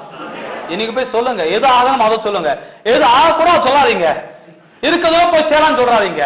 அதெல்லாம் ஆகக்கூடாது, அதெல்லாம் ஆகவே கூடாது. கர்த்தரனை தீர்காயுஷ்தானை நிரப்புவார். நான் சாவாமல் பிழைத்திருந்து அவருடைய சத்தியத்தை ஜனங்களுக்கு அறிவிப்பேன். சாவாமல் பிழைத்திருப்பேன், போதிப்பேன், சொல்லுவேன், தீர்காயுஷோடு இருப்பேன், பலனோடு இருப்பேன். கழுவு கொத்த பலன் எனக்கு திரும்ப வரும். என்னை பலப்படுத்த கிறிஸ்துவ எல்லாவற்றையும் செய்ய எனக்கு பலன் உண்டு. இப்படி ஜீவனை பேசுங்க, இப்படி நன்மையை பேசுங்க. அதுதான் கர்த்தர் ஜீவனையும் மரணத்தையும் நமக்கு முன்னால வைக்கிறது. தெரிந்தெடுத்து பேசுங்கன்னு சொல்லி வேற எல்லாம் பேசி வாழ்க்கை கெடுத்துட கூடாது. நல்லதை பேசுங்க, நல்லதை பேச வேண்டும்.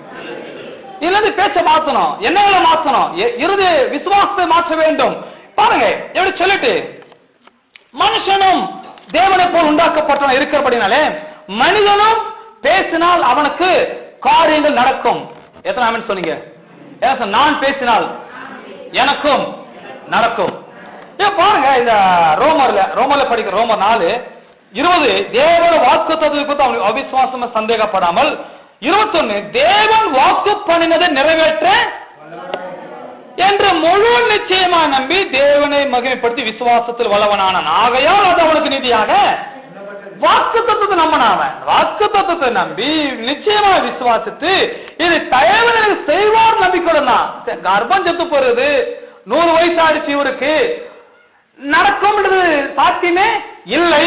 ஆனால் தேவன் வாக்கு பண்ணிருக்கிறார், பிள்ளைகள் கர்த்தர் வரும், சுதந்திரம் கர்த்தர் உன் சந்ததி வர்த்திக்கப்படும் சொல்லியிருக்கிறார், ஆசீர்வாதம் சொல்லியிருக்கிறார், பெருகப்படும் சொல்லியிருக்கிறார். தேவனே எங்களை அப்படி செய்ய வேண்டும் சொல்லி விசுவாச வார்த்தைகளை வாயை தொடர்ந்து அறிக்கை செய்யப்படும் போது இல்லாததும் இருக்கிறது போல மாறிவிடும். இந்த கோயில தான் போதிக்கிறீங்க, இந்த கோயில மந்திரிச்சு அனுப்புறது கிடையாது, அடிப்பா இது பண்ணுன்னு சொல்லி அனுப்புறது கிடையாது. உங்க விசுவாசத்திலே ஒரு பெரிய வெளிச்சத்தை கொடுக்கிறோம், விசுவாசத்தை வர்த்திக்க செய்து கொண்டிருக்கிறோம். பாருங்க 22, ஆகையால் அது அவனுக்கு நீதியாக எண்ணப்பட்டது, அது அவனுக்கு 23, அது அவனுக்கு நீதியாக எண்ணப்பட்டது என்பது அவனுக்காக மாத்திரமல்ல நமக்காகவும், நமக்கு எல்லாருக்கும் எழுதப்பட்டுள்ளது. நம்பணும். உபாகமம் 8:18 எனக்காக எழுதப்பட்டுள்ளது. உபாகமம் 8:18 எனக்காக எழுதப்பட்டுள்ளது. எபிரேயர்ல சொல்லப்படுவது நான் ஆஸ்வதிக்க வாசத்துடன் பெருகுவேன், பெருகப்பட எனக்காக எழுதப்பட்டது. சங்கீதம் 115:14 எனக்காக எழுதப்பட்டது. கர்த்தர் உங்களையும் உங்கள் பிள்ளை வர்த்திக்க பண்ணுவார், எங்களுக்காக எழுதப்பட்டது. வாக்குத்தத்தங்களை விசுவாசிகள், அது உங்களுக்கு என்று எடுத்துக்கொள்ளுங்கள். அப்பா நீங்க சொல்லப்படுவார்கள் அது அவனுக்காக எண்ணப்பட்டது என்பது மாத்திரமல்ல, அது அவனுக்காக மாத்திரமல்ல நமக்காக எழுதப்பட்டுள்ளது. நமக்காக எழுதப்பட்டுள்ளது, நமக்காகவும் எனக்காக எழுதப்பட்டது. நான் ஐஸ்வர்யத்தை சம்பாதிப்பேன், இது எனக்காக எழுதப்பட்டுள்ளது. நீங்க நம்பணும், நம்பி செய்யப்படணும், செயல்பட்டால் கண்டிப்பா சம்பாதிப்பீர்கள். உயர்வு, ஆசீர்வாதம், நன்மைகள், கிருபைகள், தயவு எல்லாம் இப்படிதான் வருகிறது. சொன்னா ஒரு சொன்னா பாருங்க, எங்களுக்கு ஒத்த ஹெல்ப் பண்ண மாட்டாங்க, இந்த ஊர்ல யாருமே உதவியே கிடையாது, இப்படியே பேசுனா உதவி பண்ண கூட பண்ண மாட்டான். அவன் பாப்பா நாளைக்கு நம்மள இப்படி சொல்லுவான், அவனும் பண்ணாம போயிடுவான். இப்படி பேசக்கூடாது. கர்த்தர் எனக்கு சகாயர், கர்த்தர் என்னோடு இருக்கிறார், மனுஷ தயவு எப்போதும் எனக்கு இருக்கும், கர்த்தர் தயவு உண்டாக்குவார், கிருபை உண்டாக்குவார், கர்த்தர் அனுப்பின செயல் இதெல்லாம் சொல்லி இப்படி பேசும்போது உதவியே செய்யக்கூடாதுன்னு நினைக்கிறோம், உதவி செய்ய ஆரம்பிச்சிருவான். இப்படிதான் வாயை திறந்து நெகட்டிவா பேசி பேசி வாழ்க்கை கெடுத்துட கூடாது. பாசிட்டிவா பேசுங்க, முற்போக்கானதை பேசுங்க, நலமானதை பேசுங்க, தெரிந்தெடுத்து பேசுங்க. ஜீவனையும் மரணையும் நாவின் அதிகாரத்தை வைக்கும் போது நான் நாவை உபயோகப்படுத்துற விதம் ரொம்ப முக்கியம். நாவை கண்ணபடி பேசக்கூடாது, ஏன்னா மரணம் எங்கதான் இருக்குது, ஜீவன் எங்கதான் இருக்குது. அப்ப நான் பேசுறது ரொம்ப முக்கியம், சொல்றது ரொம்ப முக்கியம். ஏன்னா எது சொன்னாலும் அது நடந்துரும். அம்மா விட்டாச்சுன்னா விட்டுதான், போனாம திரும்புவானா வராது. அப்ப அம்மா விடுறது மாதிரியே குறிப்பாத்து அடிக்கணும், எங்க அடிக்கணும், எப்படி அடிச்சு புரிந்து கொள்ள வேண்டும். பேச்சும் அப்படிதான், வாயிலிருந்து வெளியே வார்த்தை மேலே இது ஜீவன வார்த்தையா மரணத்தின் வார்த்தையா, இது பேசினா என்ன பலன் நான் பூசிப்பேன், நன்மையை பூசிப்பானா தீமையை பூசிப்பானா, நன்மையும் ஜீவனை மரண ஆவின் அதிகாரத்திற்கு வைத்திருக்கிறேன், அதில் பிரியப்படுகிறவர்கள் அதன் பலனை புசிப்பார்கள். இப்ப நான் என்ன புசிக்கணும், நான் மரணத்தை புசிக்கணும், ஜீவனை புசிக்கணுமா? பேசும்போதே தெரிந்தெடுத்து செலக்ட் பண்ணி பேச வேண்டும், உச்சரிக்க வேண்டும், இப்படிதான் ஆக வேண்டும் என்றால் அதை பேசுங்கள், அதன் பலன் நீங்க புசிப்பீர்கள். அதான் பேச்சு ரொம்ப முக்கியம். நீங்க எத்தனை வருஷம் கோயிலுக்கு வந்தீங்க, எத்தனை வருஷமாச்சு ஞானசனம் எடுத்து எப்படி இருந்தீங்க, அது முக்கியம் இல்ல. என்ன பேசுறீங்க, கோயிலுக்குலாம் வந்துட்டு வீட்டுக்கு போய் வேற என்னத்தை பேசுறீங்க, வாழ்க்கை வேற மாதிரி ஆயிடும். அப்ப என்ன பேசுகிறீர்கள், என்ன சிந்திக்கிறீர்கள், என்ன மனதில் வைக்கிறீர்கள், பயம் இருந்தா, விசுவாசம் இருந்தா, சந்தேகம் இருந்தா, அது நம்பிக்கை இருக்குதா, என்ன இருக்கு இருதயத்துல, வாயில ஜீவ வார்த்தை வருதா, மரணத்தின் வார்த்தை வருதா, என்னத்தை என்ன எண்ணங்களை வைத்து இதெல்லாம் நாம் கரெக்ட் பண்ண வேண்டும். இதை சரி செய்து கொண்டால் வாழ்க்கையும் சரியாகி விடுகிறது. வாழ்க்கை மாதிரிதான் வழி, வேற ஒண்ணும் கிடையாது. நிறைய கோயில்ல பேரை மாத்தி ஏனோ மாற்றி வைக்கிறாங்க, பேரை மாற்றுவத ஒன்றும் ஆக போவது கிடையாது. எண்ணங்களையும் உள்ளங்களையும் வார்த்தைகளும் மாற்றிக்கொள்ள வேண்டும். உள்ளத்துல மாற்றம் வந்தால் வெளித்தோற்றல மாற்றத்தை காண்பீர்கள். ஆனால் பாருங்க, இந்த வாக்குத்தத்தங்கள், இந்த வாக்கு நம்ம 21 மறுபடியும் படிக்கிறோம் பாருங்க. சாரி 21, 23 நான் மறுபடியும் படிக்க போறேன்.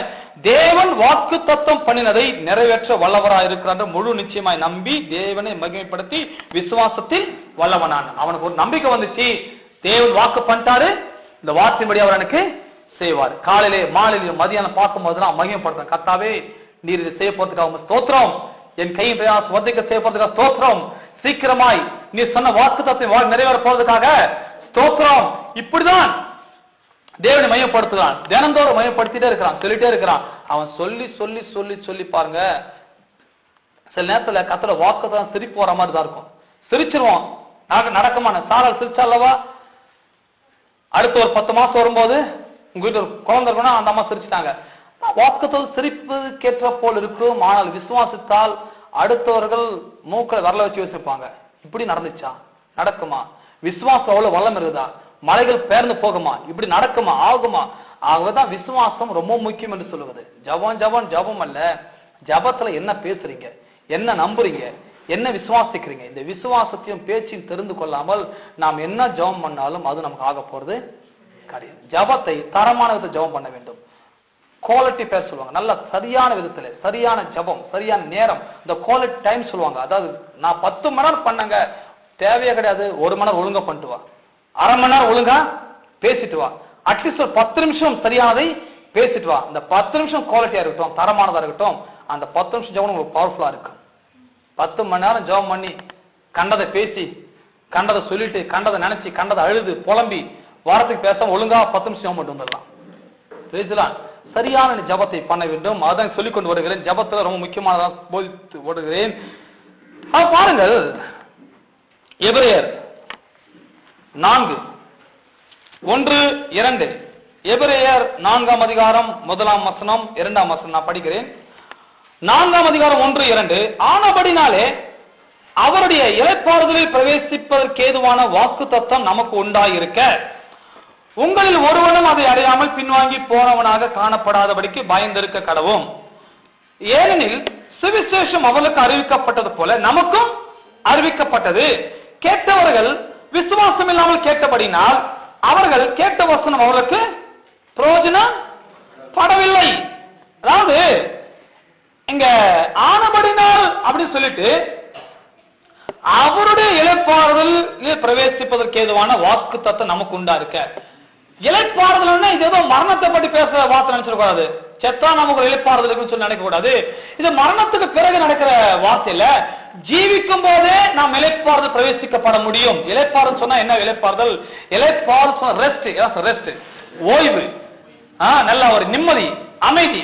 பாடப்பட்டு, வேதனைப்பட்டு, அல்லல் பட்டு, கஷ்டப்பட்டு, உபத்திரப்பட்டு, அடிமைத்தனத்திலிருந்து, ஒருமையிலிருந்து, வியாதியிலிருந்து மீண்டு வருகிறோமே, அதுதான் இளைப்பாறுதல். எத்தனை சொல்றீங்க?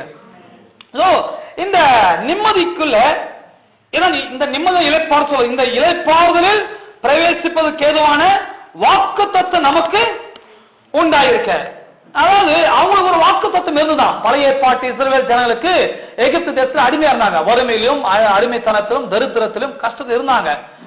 அந்த அடிமைத்தனத்தில் இருக்கிற மக்களுக்கு ஒரு வாக்கு தத்தம். என்ன வாக்கு தத்தம் சொன்னா, பாலும் தேனும் ஓடுகிற நலமும் விசாலமான தேசத்திலே வாக்கு பண்ணினபடியே தேவன் உங்களை அந்த தேசத்துக்குள்ள கொண்டு போய் சேர்ப்பார். இதுதான் வாக்கு தத்தம். வாக்கு தத்தம் என்ன வாக்குதுன்னா, பாலும் தேனும் ஓடுகிற நலமும் விசாலமான தேசத்திலே தேவன் உங்களை கொண்டு போய் சேர்ப்பார். அதாவது அவங்க அடிமையா இருக்கிறாங்க, அங்க பிரச்சனை, கஷ்டம், சாப்பாடு கிடையாது, நிலமும் ரொம்ப மோசமா இருக்கு, எவ்வளவு உழைச்சாலும் உழைப்புக்கேற்ற வருமானமும் கிடையாது. இவங்க என்ன பிரசவம் பண்றாங்க? பாலும் தேனும் ஓடுற தேசத்திலே தேவன் கொண்டு போய் சேர்ப்பார் சொன்னா, அவன் எப்படி கேட்கறான்னு சொன்னா, இந்த காதல வாங்க அந்த காதல விட்டுறது. ஏன்னா நிலைமை ரொம்ப ரொம்ப விபரீதமா இருக்குது. ஆனா இவங்க சொல்ற பிரசங்கம் ரொம்ப அற்புதமா இருக்குது. என்ன வார்த்தை? பாலும் தேனும். பாலும் தேனும், பாலும் தேனும் சாப்பிட்டு பாருங்க. பாலும் தேன் எப்படி இருக்கும் பாருங்க. நம்ம ஊர்ல ஒரு டப்பாவை கொடுக்குறான், தேனு கேட்ட சின்ன டப்பாவை கொடுத்துறான். கர்த்தர் என்ன சொல்றாரு? பாலும் தேனும் ஓடுற தேசத்தை கொண்டு போய், என்னையா சாப்பாட்டுக்கே வழி கிடையாது, ஓடுற தேசத்தை கொண்டு விடுவாரா? இது ஒரு பிரசங்கம் பண்ணிருக்கிறாரு. மக்கள் பாருங்க, இந்த மாதிரி பிரசங்கம் எடுப்பதே கிடையாது. பாலம் தரணும்னா அப்போ இந்த ப்ராஸ்பரிட்டி பிரீச்சிங் சொல்றாங்களே, இந்த செழிப்பின் உபதேசம் என்பது இன்றைக்கே நாம கேட்கிறதுமே இது மாத்திரம் அல்ல. இந்த செழிப்பின் உபதேசத்தை அன்றைக்கே அவங்க கேட்டுட்டாங்க. இன்றைக்கு இஸ்ரவேல்ல கேட்கிறாங்க. அடிமை சார்ந்து இருக்கும் போதே அவங்களுக்கு ஒரு செழிப்பின் உபதேசம் வருது. என்ன உபதேசம்? கர்த்தர் உங்களுக்கு பாலும் தேன் ஓடுகிற தேசத்துல தேவன் உங்களை கொண்டு போய் சேர்ப்பார். அவன் சொல்லுவான், ஆமா நிலைமைங்க ரொம்ப மோசமா இருக்கு, பாலும் தேனும் உலக தேசம் கொண்டு விட போறான். இந்த சாப்பாட்டுக்கு வழி. இப்படி பேசினா, இப்படி சொன்னா அவன் போய் சேருவான்றீங்களா? அவன் சேரவே முடியாது. நான் சொல்ல தெளிவா சொல்ல பாருங்க, வாக்கு தத்துவம் நமக்கு உண்டா இருக்கு. வாக்கு நமக்கு உண்டா இருக்கு. உங்களில் ஒருவனும் அதை அடையாமல் பின்வாங்கி போனவனாக காணப்படாது பயந்திருக்க கடவும். அதாவது கர்த்தர் நமக்கு ஏராளமான வாக்கு தத்துவம் கொடுத்திருக்கிறாராம். இந்த வாக்கு தத்தங்களை நாம் அடைந்தே தீர வேண்டும். எத்தனை பேர் அந்த லக்கோடு இருக்கிறீங்க? அது ஒரு லக்கு நமக்கு இருக்கணும். வாக்கு தத்தங்கள் ஒன்றும் என் வாழ்க்கை நிறைவேறாமல் விடவே கூடாது.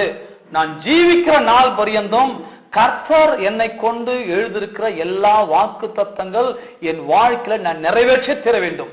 அது நிறைவேற வேண்டும். அதுதான் நம்முடைய லட்சியமா இருக்க வேண்டும். அதனுடைய நோக்கமா இருக்க வேண்டும். நான் உன்னை வாழாக்கவள் தலையாக்கவே, நீ கீழாயிருக்காமல் மேலாயிருப்பாய், நீ அநேக ஜாதி கடனை கொடுப்பாய், நீயோ கடனை வாங்காதிருப்பாய். இதெல்லாம் வாக்கு தத்தங்கள்.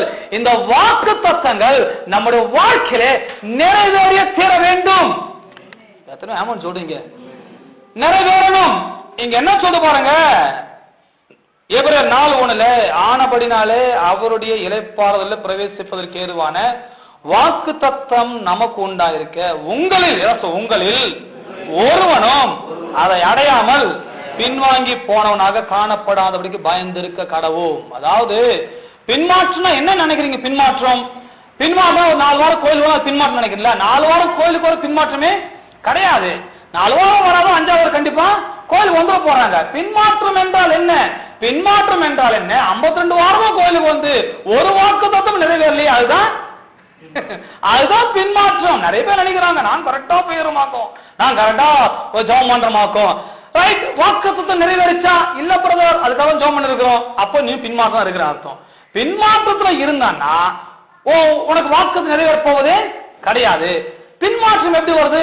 சந்தேகம், அவநம்பிக்கையான பேச்சு, அவநம்பிக்கையான எண்ணங்கள் இருக்கனால கோயிலுக்கு வரலாம், ஜெபம் எல்லாம் பண்ணலாம், ஆனா வாக்கு தத்தம் நிறைவேற போவது கிடையாது. வாக்கு தத்தம் நிறைவேற வேண்டும் என்று சொன்னால் சந்தேகம் இருக்கக்கூடாது, விசுவாசம் இருக்கணும், அவதூறான பேச்சு இருக்கக்கூடாது, ஜீவனுள்ள வார்த்தை இருக்க வேண்டும். எதை நினைக்க கூடாது, எதை நினைக்க வேண்டும் அதுதான் நினைக்க வேண்டும். பின்மாற்றத்துக்கும் பின்மாற்றம் அடையாமல் இப்படிதான் வித்தியாசம். கோயிலுக்கு வரதுனால நம்ம பின்மாற்றம் அடையணும்னு சொல்ல முடியாது. வாக்கு தத்தங்கள் நிறைவேறுகிற வாழ்க்கையில இந்த வாக்கை கொடுத்திருக்கிறார், இந்த வாக்கு தத்தம் என் வாழ்க்கையில நிறைவேறுக்கு சொல்ல முடியும்னா அப்ப நீ கரெக்டா இருக்கிற அர்த்தம்.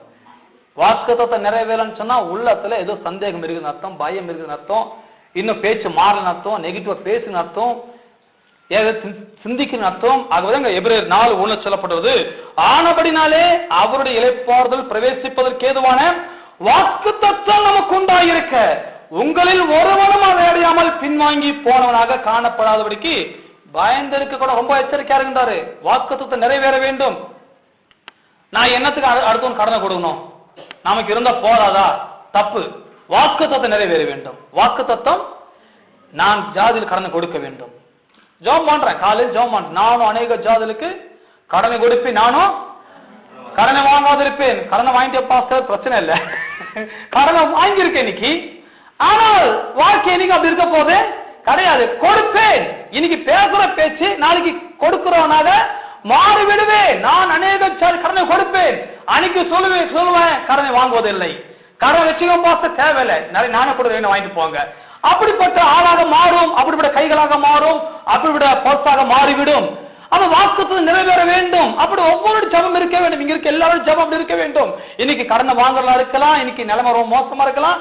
அதான் விசுவாசம் இருந்தா பிரச்சனைகள் ஒரு பெரிய பிரச்சனை இருக்க போது கிடையாது. அவன் என்ன பண்ண ஆபிரகாம் அதை எண்ணாதிருந்தான், அதை அவன் எண்ணாதிருந்தான், பேசவே இல்லை, அது எண்ணி பார்க்கவில்லை.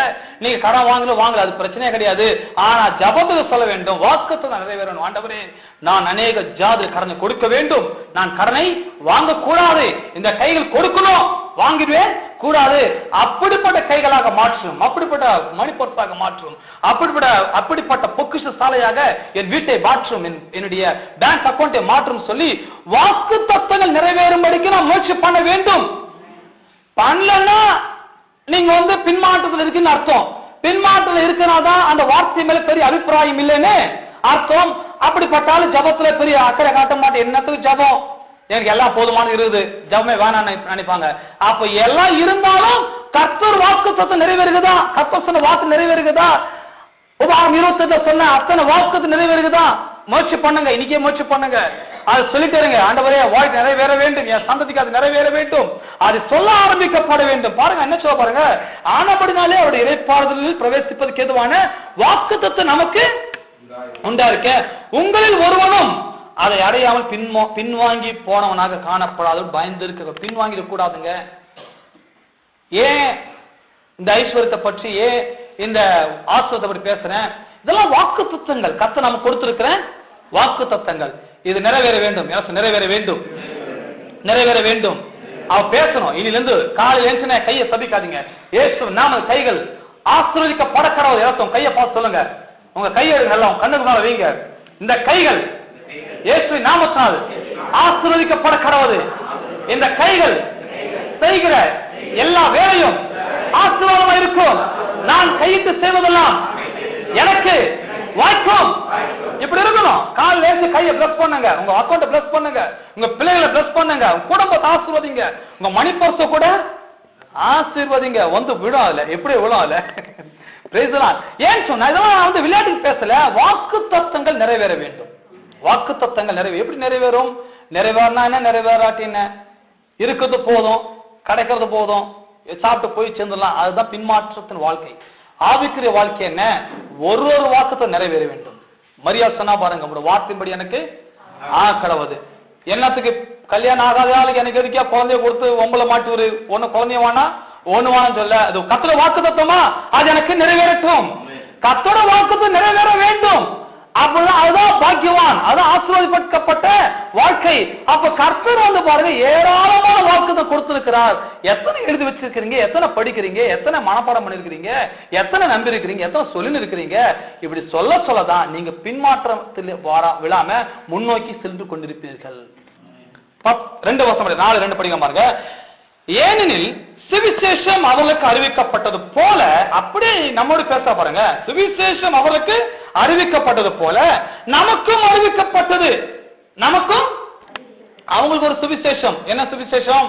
பாலும் தேனும் ஓரிரு நலம் விசாலமான தேசத்துல உங்களை கொண்டு போய் சேர்ப்பேன் என்றது அவங்களுக்கு கொடுக்க சொல்லப்பட்ட சுவிசேஷம்.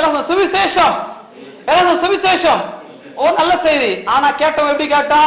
அங்க தெளிவா சொல்ற, கேட்டவர்கள் விசுவாசம் இல்லாமல் கேட்டபடினால் அவர்கள் கேட்ட வசனம் அவர்களுக்கு பிரயோஜனப்படவே. கேட்கிறாங்க மக்கள், ஆனா எப்படி கேட்கிறாங்க? விசுவாசமே இல்லாம கேட்கறது. ஒரு விசுவாசமும் கிடையாது, விசுவாச பிராக்டிஸ் பண்றதும் கிடையாது, வாயை திறந்து பேசுறதும் கிடையாது, விசுவாச போதனை கேட்பதும் கிடையாது, படிக்கிறதும் கிடையாது. இங்க வேத பாட வச்சா அதுக்கு 4 பேர் தான் வராங்க, மொத்தம் வரதும் கிடையாது. அப்புறம் எப்படி விசுவாசம் வரும்? விசுவாசம் வந்தா நீங்க கேட்கிற வார்த்தை வித்தியாசமா கேட்பீங்க. உங்களுக்குள்ள விசுவாசம் ஒன்று இருந்துச்சுன்னா, நான் இங்க சொல்ற வார்த்தையெல்லாம் வந்து உங்க உள்ள இருக்க விசுவாசம் மிக்ஸ் ஆடாது, அப்படியே கலந்து வேற மாதிரி நீங்க எண்ணி பார்க்க ஆரம்பித்து விடுவீர்கள். அவங்க கேட்டவர்கள் எப்படி கேட்டாலும் விசுவாசம் இல்லாமல் கேட்டார்கள். ஆகவே அந்த வசனம் அவங்க என்ன படலையா? பிரயோஜனம் படல. பிரயோஜனம் படல. அருமையானே, இந்த கோயிலுக்கு வரீங்கன்னா வாங்க, ஆனா விசுவாசத்தோட கேட்கணும். விசுவாசத்தோட கேட்கணும். உள்ளத்து விசுவாசம் வளரணும். கேட்கிற ஒவ்வொரு வார்த்தையும் அந்த விசுவாசம் கலந்து அதை விசுவாசிக்கும் பொழுது அது ரொம்ப பிரயோஜனமா இருக்கும். கேட்டதோ முடிஞ்சு போச்சுன்னா விசுவாசிக்கணும்னு சொன்னா நான் நமக்கு பிரயோஜனப்பட போவது இல்லை. புரியுதுல? பாருங்க, இன்னொரு பகுதி சொல்லி நான் முடிச்சிட பாருங்க, சீக்கிரம் முடிச்சிடுறேன். பாருங்க, ஒரு சுவிசேஷம் நமக்கு ஒரு சுவிசேஷம் சொல்லுங்க பாருங்க. எபிரேயர் லூக்கா 4:18. லூக்கா 4:18 படிப்போம் வேகமா. லூக்கா 4:18 அங்க பாருங்க. லூக்கா 4ஆம் அதிகாரம் 18ஆம் வசனம். இங்க பாருங்க, கர்த்தருடைய ஆவியானவர் என்மேல் இருக்கிறார், தரித்திரருக்கு சுவிசேஷத்தை பிரசங்கிக்கும்படி என்னை அபிஷேகம் பண்ண, இருதயத்தில் நறுங்குண்டவர்களுக்கு குணமாகவும், சிறைப்பட்டவர்களுக்கு விடுதலையும், குருடருக்கு பார்வையும் பிரசித்தப்படுத்தவும், நொறுங்குண்டவர்களை விடுதலையாக்கவும், கர்த்தருடைய அனுக்கிரக வருஷத்தை பிரசித்தப்படுத்தவும் என்னை அனுப்பினார் என்று எழுதுகிற இடத்தை அவர் கண்டு வாசித்து புத்தகத்தை சுருட்டி பணிவிடைக்காரத்தை கொடுத்து உட்கார்ந்தார். ஜபாலத்தில் எல்லா கண்கள் அவர் மேல் இருந்தது. அப்பொழுது அவர் அவரோட பேச தொடங்கி, உங்கள் காதுகள் கேட்க இந்த வாக்கியம், இந்த வேத வாக்கியம் இன்றைய தினம் நிறைவேறிற்று. தரித்திரருக்கு சுவிசேஷம் இன்று முதல் அறிவிக்கப்படும். என்ன சுவிசேஷம்? கர்த்தவன் சாபத்தையும் உன் வறுமையும் உன் தரித்திரத்தையும் கல்வாரி செல்ல சுமந்து தீர்த்து விட்டார் என்பதுதான் சுவிசேஷம். அவரும் பாடுபட்டார், அவருக்கு வீடு இல்லை, அவருக்கு ஒண்ணு இல்லை, உனக்கு ஒண்ணும் இல்லாம ஒண்ணு இருக்க வேண்டாம் என்றது சுவிசேஷமே கிடையாது. தரித்திரருக்கு சுவிசேஷம் என்ன? சுவிசேஷம் உன் சுமைகள் எல்லாவற்றையும் ஏற்று சுமந்து தீர்த்து விட்டார். நீங்கள் சுமக்க வேண்டிய அவசியமே இல்லை. அதை எப்படி கேட்கணும்? விசுவாசத்தோடு கேட்க வேண்டும். ஆம், என் சாபத்தையும் பாவத்தையும் இயேசு சிலுவையில் சுமந்து தீர்த்து விட்டார், அதை நான் விசுவாசிக்கிறேன், இன்று முதல் என் கையின் பிரயாசம் குடும்பம் ஆசிரிக்கப்பட்டிருக்கும். இன்னொரு பகுதி நான் சொல்லிட்டு நான் முடித்து அடுத்த வாரம் நான் இதோடு அவங்களுக்கு நான் பேசுகிறேன். என்னாகமம் என்ற புத்தகத்தை திருப்பிக் கொள்வோம். என்னாகமம் உங்களுக்கு தெரிஞ்ச ஒரு பகுதி தான் இது. என்னாகமம் 13ஆம் அதிகாரத்துல 13ஆம் அதிகாரத்துல நான் சொல்லிடுறேன் பாருங்க. அவங்க என்ன சொல்றாங்க? மோசே 12 பேரை வேவு பார்க்க அனுப்புகிறான் கானான் தேசத்துக்குள்ள. கானான் தேசம் எப்படிப்பட்டது? தேவன் வாக்கு பண்ணாரே, பாலந்தேன ஓர தேசம் கொண்டு போய் விடுவேன்னு சொல்லி, அந்த தேசம் எப்படிப்பட்டது? உண்மையாவே பால் ஓடுதா, தேன் ஓடுதா, நல்லா இருக்குதா, நல்லா இல்லையா, தேசம் எப்படிப்பட்டது போய் பார்த்துடுவாங்க. அடுத்து 12 பேர் அனுப்புறாங்க. 12 பேர் போறாங்க, போயிட்டு ரிட்டர்ன் வராங்க. 12 பேர் வேவு பார்த்து எல்லாம் வராங்க. 10 பேர் என்ன சொல்றாங்கன்னா, அந்த தேசத்தை போகவே முடியாது, அது பெரிய தேசம், ராட்சசம் இருக்கிறாங்க, திராட்சை பழம் மட்டும் வருது, கொலகாரம் உள்ள இருக்கிறான், உள்ள போனா கொலை பண்றான், அங்க திராட்சை ரசம் ஓட ரத்தம் ஆறுதான் ஓட. இப்படி 10 பேர் பேசினா அர்த்தம் போவான்றீங்களா? ஐயோ அந்த ஊர்வானப்பா போய் மோசே கொலகார ஊரு கொண்டு போறீங்களே, பேசாம இங்கே விட்டு சொல்றோம். பாருங்க என்ன சொல்ல பாருங்க. 13ஆம் அதிகாரத்துல என்ன 13, ஆனாலும் அந்த தேசத்தில் குடியிருக்கிற ஜனங்கள் பலவான்கள், பட்டண அரணிப்பானவர்கள் மிகவும் பெரியவர்களுமா இருக்கிறது. அங்கே ஏனாகின் புத்திரரையும் கண்டோம். 32 படிக்கிறோம், சாரி 32. நாங்கள் போய் சுற்றி பார்த்து வந்த தேசம் தன் குடிகளை பட்சிக்கிற தேசம். குடிகளை பட்சிக்கிற தேசம் 10 பேர் சொல்றாங்க. குடிகளை பட்சிக்கிற தேசம், குடிகளை கொலை பண்ற தேசம், போனா செத்துருவீங்க, சம்மந்தனா போய் சேருங்கன்ற ஆமா பேசுறான். 10 பேர் சொன்னா அடுத்த என்ன பார்ப்பான்? ஐயோ இவங்க சொல்ல கரெக்ட் போல, இந்த 2 பேர் மோச டீம் போல, ஆதையும் வேற மாதிரி பேசுறானுங்கன்னு சொல்லி 10 பேர் சொன்ன உடனே அங்க ஒரு மீட்டிங் வேற மாதிரி ஆயிடுச்சு. குடியில பட்சிக்கிற தேசம், அதாவது மெஜாரிட்டி பார்ப்பாங்க. 10 பேர் சொல்றது பெருசா, 2 பேர் சொல்றது பெருசா? 10 பேர் சொல்றதுதான் பெருசா. 10 பேர் சொன்னா நம்புவாங்க. 2 பேர் சொன்னா நீ உட்கார்ப்பா தம்பி, 2 பேர் தான் சொல்லிக்கிறீங்க, ஓட்டு வச்சா நீங்க தோத்துருவீங்க, நீ உட்கார்னு சொல்லி நம்ம எலெக்ஷன் வச்சு நம்ம தெரிஞ்செடுப்போம். சில காரியத்தெல்லாம் இப்படிதான் நம்ம செலக்ட் பண்ணுவோம். அங்க கூட போறாங்க, அதே பிரச்சனை தான். 12 பேர் போறாங்க, 10 பேர் தான் ரிப்போர்ட் கொடுக்குறாங்க, நெகட்டிவான ரிப்போர்ட் தராங்க. போக முடியாது, மோசமான ஊரு, போன காலி நீங்க எல்லாம் இப்படி பேசிட்டு பட்சிக்கிற தேசம். நாங்கள் அதிலே 32, நாங்கள் அதிலே கண்ட ஜனங்கள் எல்லாரும் மிகவும் பெரிய ஆட்கள். இல்ல சார், பெரிய ஆட்கள். இவன் கண்ணுக்கு அப்படிதான் பாக்குறாங்க, பெரிய ஆட்கள். வாக்குத்தத்தம் பெருசா தெரியல, ஆட்கள் தான். நிறைய பேர் விசுவாசிக்கிட்டு அப்படிதான், வாக்குத்தத்தம் பெருசா தெரியாது. அவங்க ஸ்கேனிங் ரிப்போர்ட் ரொம்ப பெருசா இருக்கும், எக்ஸ்ரே ரிப்போர்ட் ரொம்ப பெருசா இருக்கும். அவன் கல்ல டாக்டர் ரொம்ப பெருசா இருப்பாரு, பிரச்சனை ரொம்ப பெருசா இருக்கும், கடன் ரொம்ப பெருசா இருக்கும். ஆனா வாக்குத்தத்தம் ரொம்ப சொப்பமா இருக்கும், அற்பமா இருக்கும். கதுக்கு பின்னால் ஒட்டி இருப்பாங்க, இல்ல ஜன்னல் எங்க ஒட்டி இருப்பாங்க. அந்த வாக்குத்தத்தம் எங்கேயோ ஒரு இடத்துல இருக்கும், அங்க ரொம்ப அற்புதமான வார்த்தை ஒட்டிட்டு இருப்பாங்க. ஆனா அந்த வாக்குத்தத்தம் பெருசாக அவங்களுக்கு தெரியவே தெரியாது, மற்றதெல்லாம் பெருசா தெரியும். ஏன் சொல்றான் பாருங்க, அங்கே ராட்சத பெரிய ஆட்கள், பெரிய ஆட்கள் 33. அங்கே ராட்சத பிறவியான ஏனாக்கின் குமார ராட்சதரையும், அதாவது என்னென்னலாம் சொல்லி பயங்காட்டுறாங்க. ராட்சதரை கண்டோன்றான். அப்புறம் கண்டோம், நாங்கள் எங்கள் பார்வைக்கு வெட்டிகளை போல், சரி உன் பார்வைக்கு நீ வெட்டிகளை போல இருந்தா அது ஓகே, உன்னுடைய எண்ணங்கள் படி நீ இருக்கலாம்.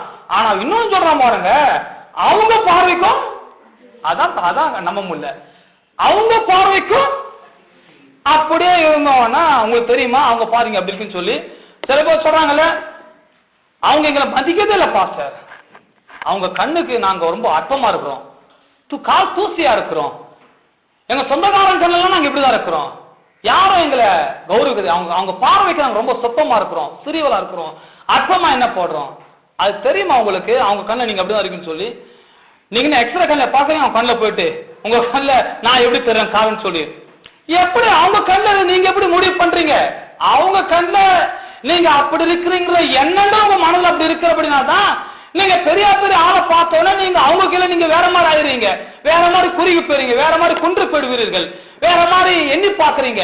அதான் வாக்கு தத்துவத்தை நம்பாதாலு, விசுவாசிக்காதலு, தேவனை பற்றின அறிவு இல்லாதாலு இப்படி பேசுறான் பாருங்க. என்ன சொல்றாங்க பாருங்க, அப்படியே இருந்தோம் என்று சொல்லி இப்படி இஸ்ரேல் புத்திரக்குள்ளே தாங்கள் சுற்றி பார்த்து வந்த தேசத்தை குறித்து துர்செய்தி, கெட்ட செய்தி பரப்புறாங்க. போக முடியாது, கொலகாரங்க இருக்கிறான், கொடியவன் இருக்கிறான், சாகடிச்சிருவான், உள்ள போக முடியாது, எட்டி பார்க்க முடியாது, அவன் பெரிய ஆளா இருக்கிறான், நாம இப்படி இத்துண்டா இருக்கிறோம், வெட்டி கிளிமா இருக்கிறோம், காத்து போயிடுவோம், இப்படி பேசினாங்க. அது பைபிள் துர்ச்செய்தி. இதெல்லாம் இப்படி பேசுற பேச்சு துர்ச்செய்தி. நிறைய பேர் ஜெபத்தோடு தான் பேசுவாங்க. கர்த்தாவே, எங்க சொந்தக்கார ஒருத்தங்க மதிக்கிறாண்டவரே, ஆண்டவரே எல்லாருக்கும் நாங்க குப்பையா இருக்கிறாண்டவரே, எல்லாரும். இதுதான் துர்ச்செய்தி.